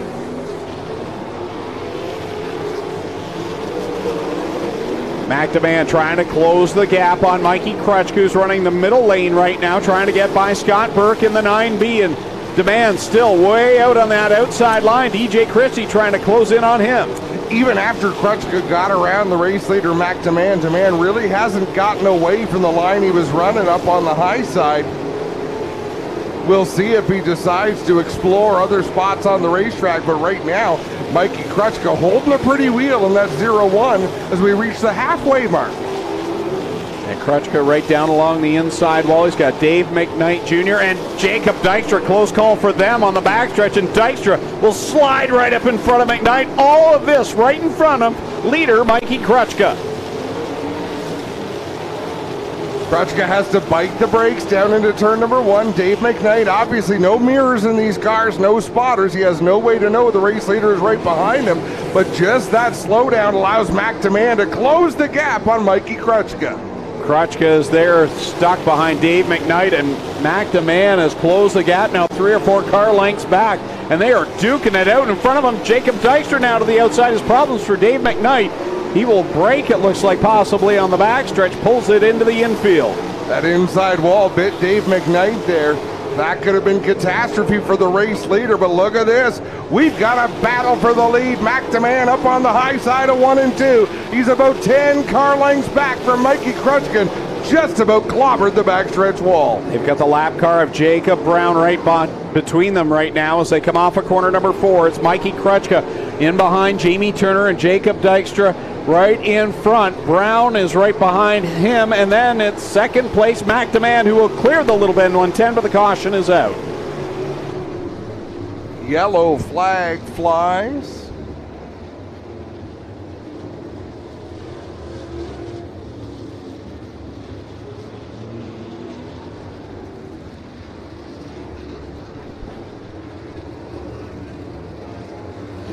Waiting to see what the caution was for. I don't know. Was it for McKnight that they felt maybe he was...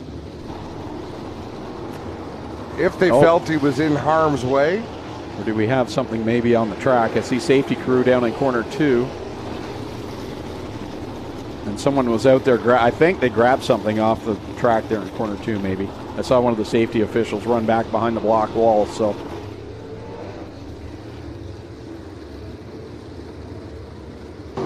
Guys, just asked Doug on the radio, was this for the McKnight car or was it for debris? He said there was a bar out in turn 2 that came off the McKnight car. They did get it, but while they have it under yellow, they're going to clear the 70 just to get it out of the way. But they said they felt he was in a good spot. They weren't going to go yellow till the debris was on the speedway. Then they had to throw the yellow.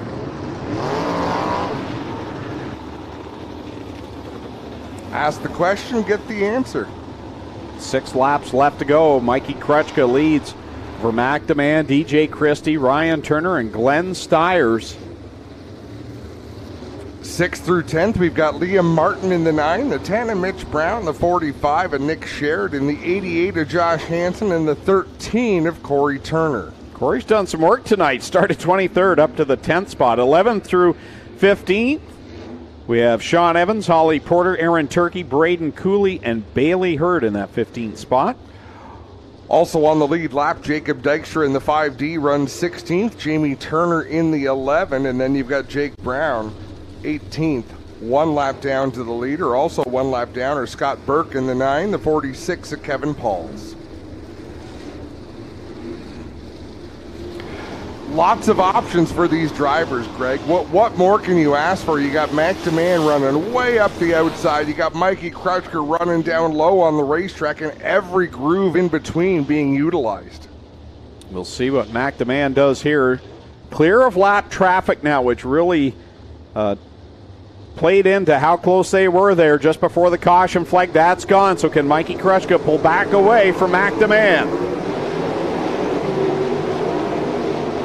Man goes right back to the high line he was running. Mikey Krutchka down low, slides up in front of that number 17. Now he slips down to the inside line, draws up alongside Mikey Krutchka. Krutchka, though, at the line will lead the lap as Glenn Stiers gets off a little high there in 3 and 4.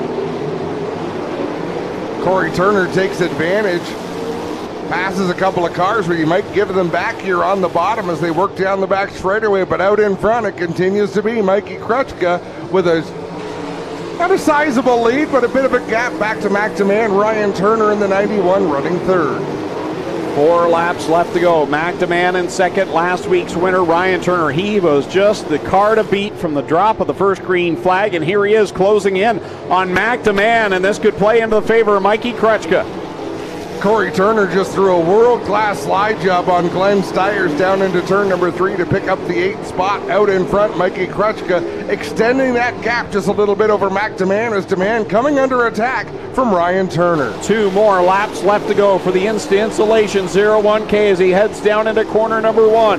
It's Krutchka, DeMan, Ryan Turner, DJ Christie, and Liam Martin, your top 5. Might be one more bit of lap traffic for the leader, Mikey Krutchka, as he sees the white flag in the air one more time around. Kevin Paul's just ahead of him. Good battle right now for that 2nd spot. Ryan Turner is there. That's the battle to watch. Turner shoots it off at corner number 2. Will take the 2nd spot away. Don't know how Turner kept it off that outside wall. Checkered flag in the air. The win gonna go to Mikey Krutchka.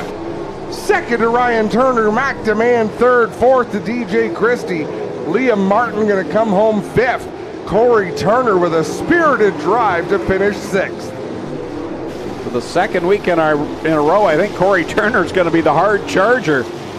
Starting from 23rd to get up there into the 6th spot by the time it was over. But there's the man of the hour. The Insta Insulation. Best Way Betting, Tammy 10 Media, number 01K. Mikey Krutchka will head down to Quick Wick Fire Starter Victory Lane. along with Ryan Turner and Mac DeMann.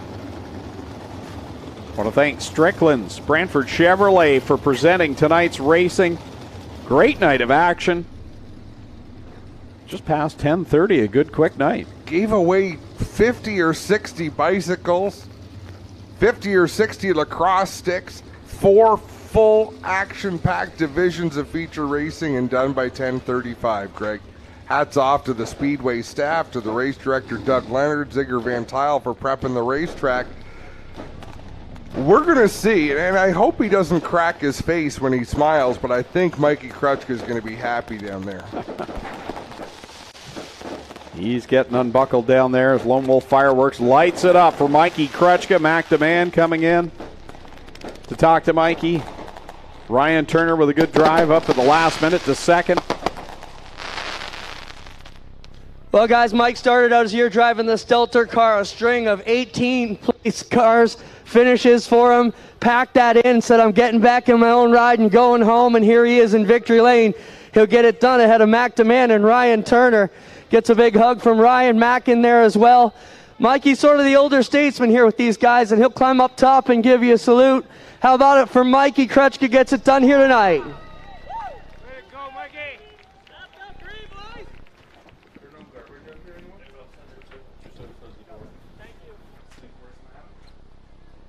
Mike, what a drive for you. We were just talking about your season started out not the way you wanted. You came back home where you knew you had your own ride and you could run good. And what a drive here tonight, Mike. Amazing.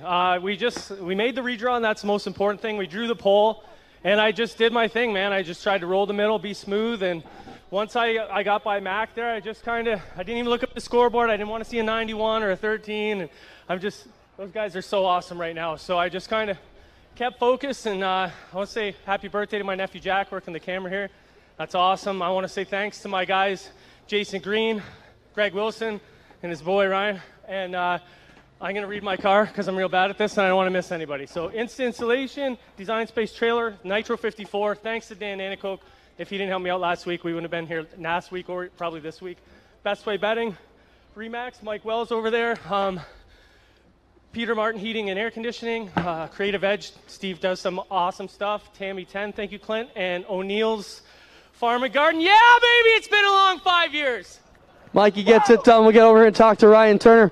Ryan, you're having a pretty good week. This car almost lives here on the concrete this year. That's a good season so far. Yeah, we haven't been knocked off it. I know I probably just jinxed it there, but no, the car's been awesome.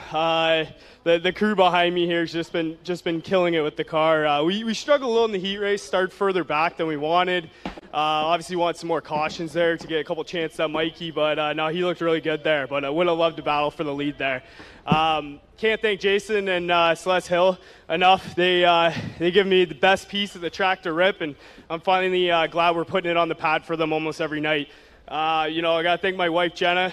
She's been killing it on the car, and at home it's been awesome. The crew, as I mentioned before, I got Brady, Jeff, Braden, Jay May, whole bunch of guys in the pits that have just been killing it every week, every night. I think I said in my interview with you, showed up to the shop and the car's already clean and ready to go, and that's what makes it easy when I show up to the track, and it's been an awesome year. I gotta thank Kingpin Farms, Burger Barn, and Petroplus Travel Stop. Right on, Ryan Turner grabs second. We'll get over here and talk to third place Mac DeMann. Mac, come on out front for me. Mac, you had some wild runs there. Mac, the outside, these guys were talking. You were kind of hoping for a bit of a cushion. Wasn't one there tonight, but you still tried to make the outside work. Hoping for a bit more of a cushion, but shout out to Zigger or whoever the guys that does the track. Awesome job raising the top two corners. We got 2 lanes here. That was fantastic racing. Mikey on the bottom, middle, top. Great track. All you can ask for as a race car driver is a nice smooth surface that's racy, and that's what we got. Happy to put it on the concrete for my guys. We've kind of had a struggle a year to start off with this, figure out this Maxim chassis we've never had at Ohsweken. So just got to steal some of Mikey's notes and get up front next week. Right on, Mac DeMann will finish third, Ryan Turner second. Your winner tonight, Mikey Krutchka. That'll wrap things up from Quick Pick Victory Lane, guys. Take it home. Adam, 5 races in the 360 sprints, 5 different winners so far in 2022. A lot of parity and makes it exciting on Friday nights when you're not sure who's going to win. It really does. And how cool is it to have race car drivers complimenting each other in victory lane, or at least giving kudos and props to the others, because this is a sport where you got to have a lot of faith in the people that are around you driving, and you don't always have those warm, fuzzy feelings about the people that are around you, but good to see that kind of mutual respect, and I think it's absolutely deserved. Well, a great night of racing action. Again, thanks Strickland's Brantford Chevrolet for their support. And that will wrap things up. On behalf of the Stiers family, all the staff and officials, and on behalf of Clinton Jeffrey and Adam Ross, I'm Greg Kellman saying so long. We'll see you back here next Friday night, 7:30 on GeForce TV.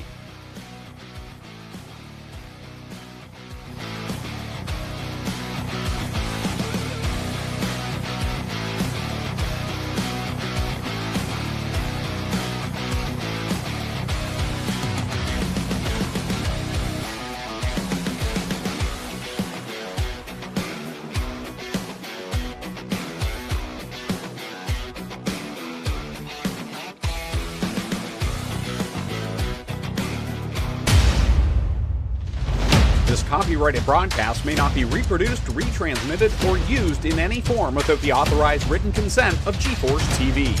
GeForce TV would like to thank you for your support and for watching today's broadcast.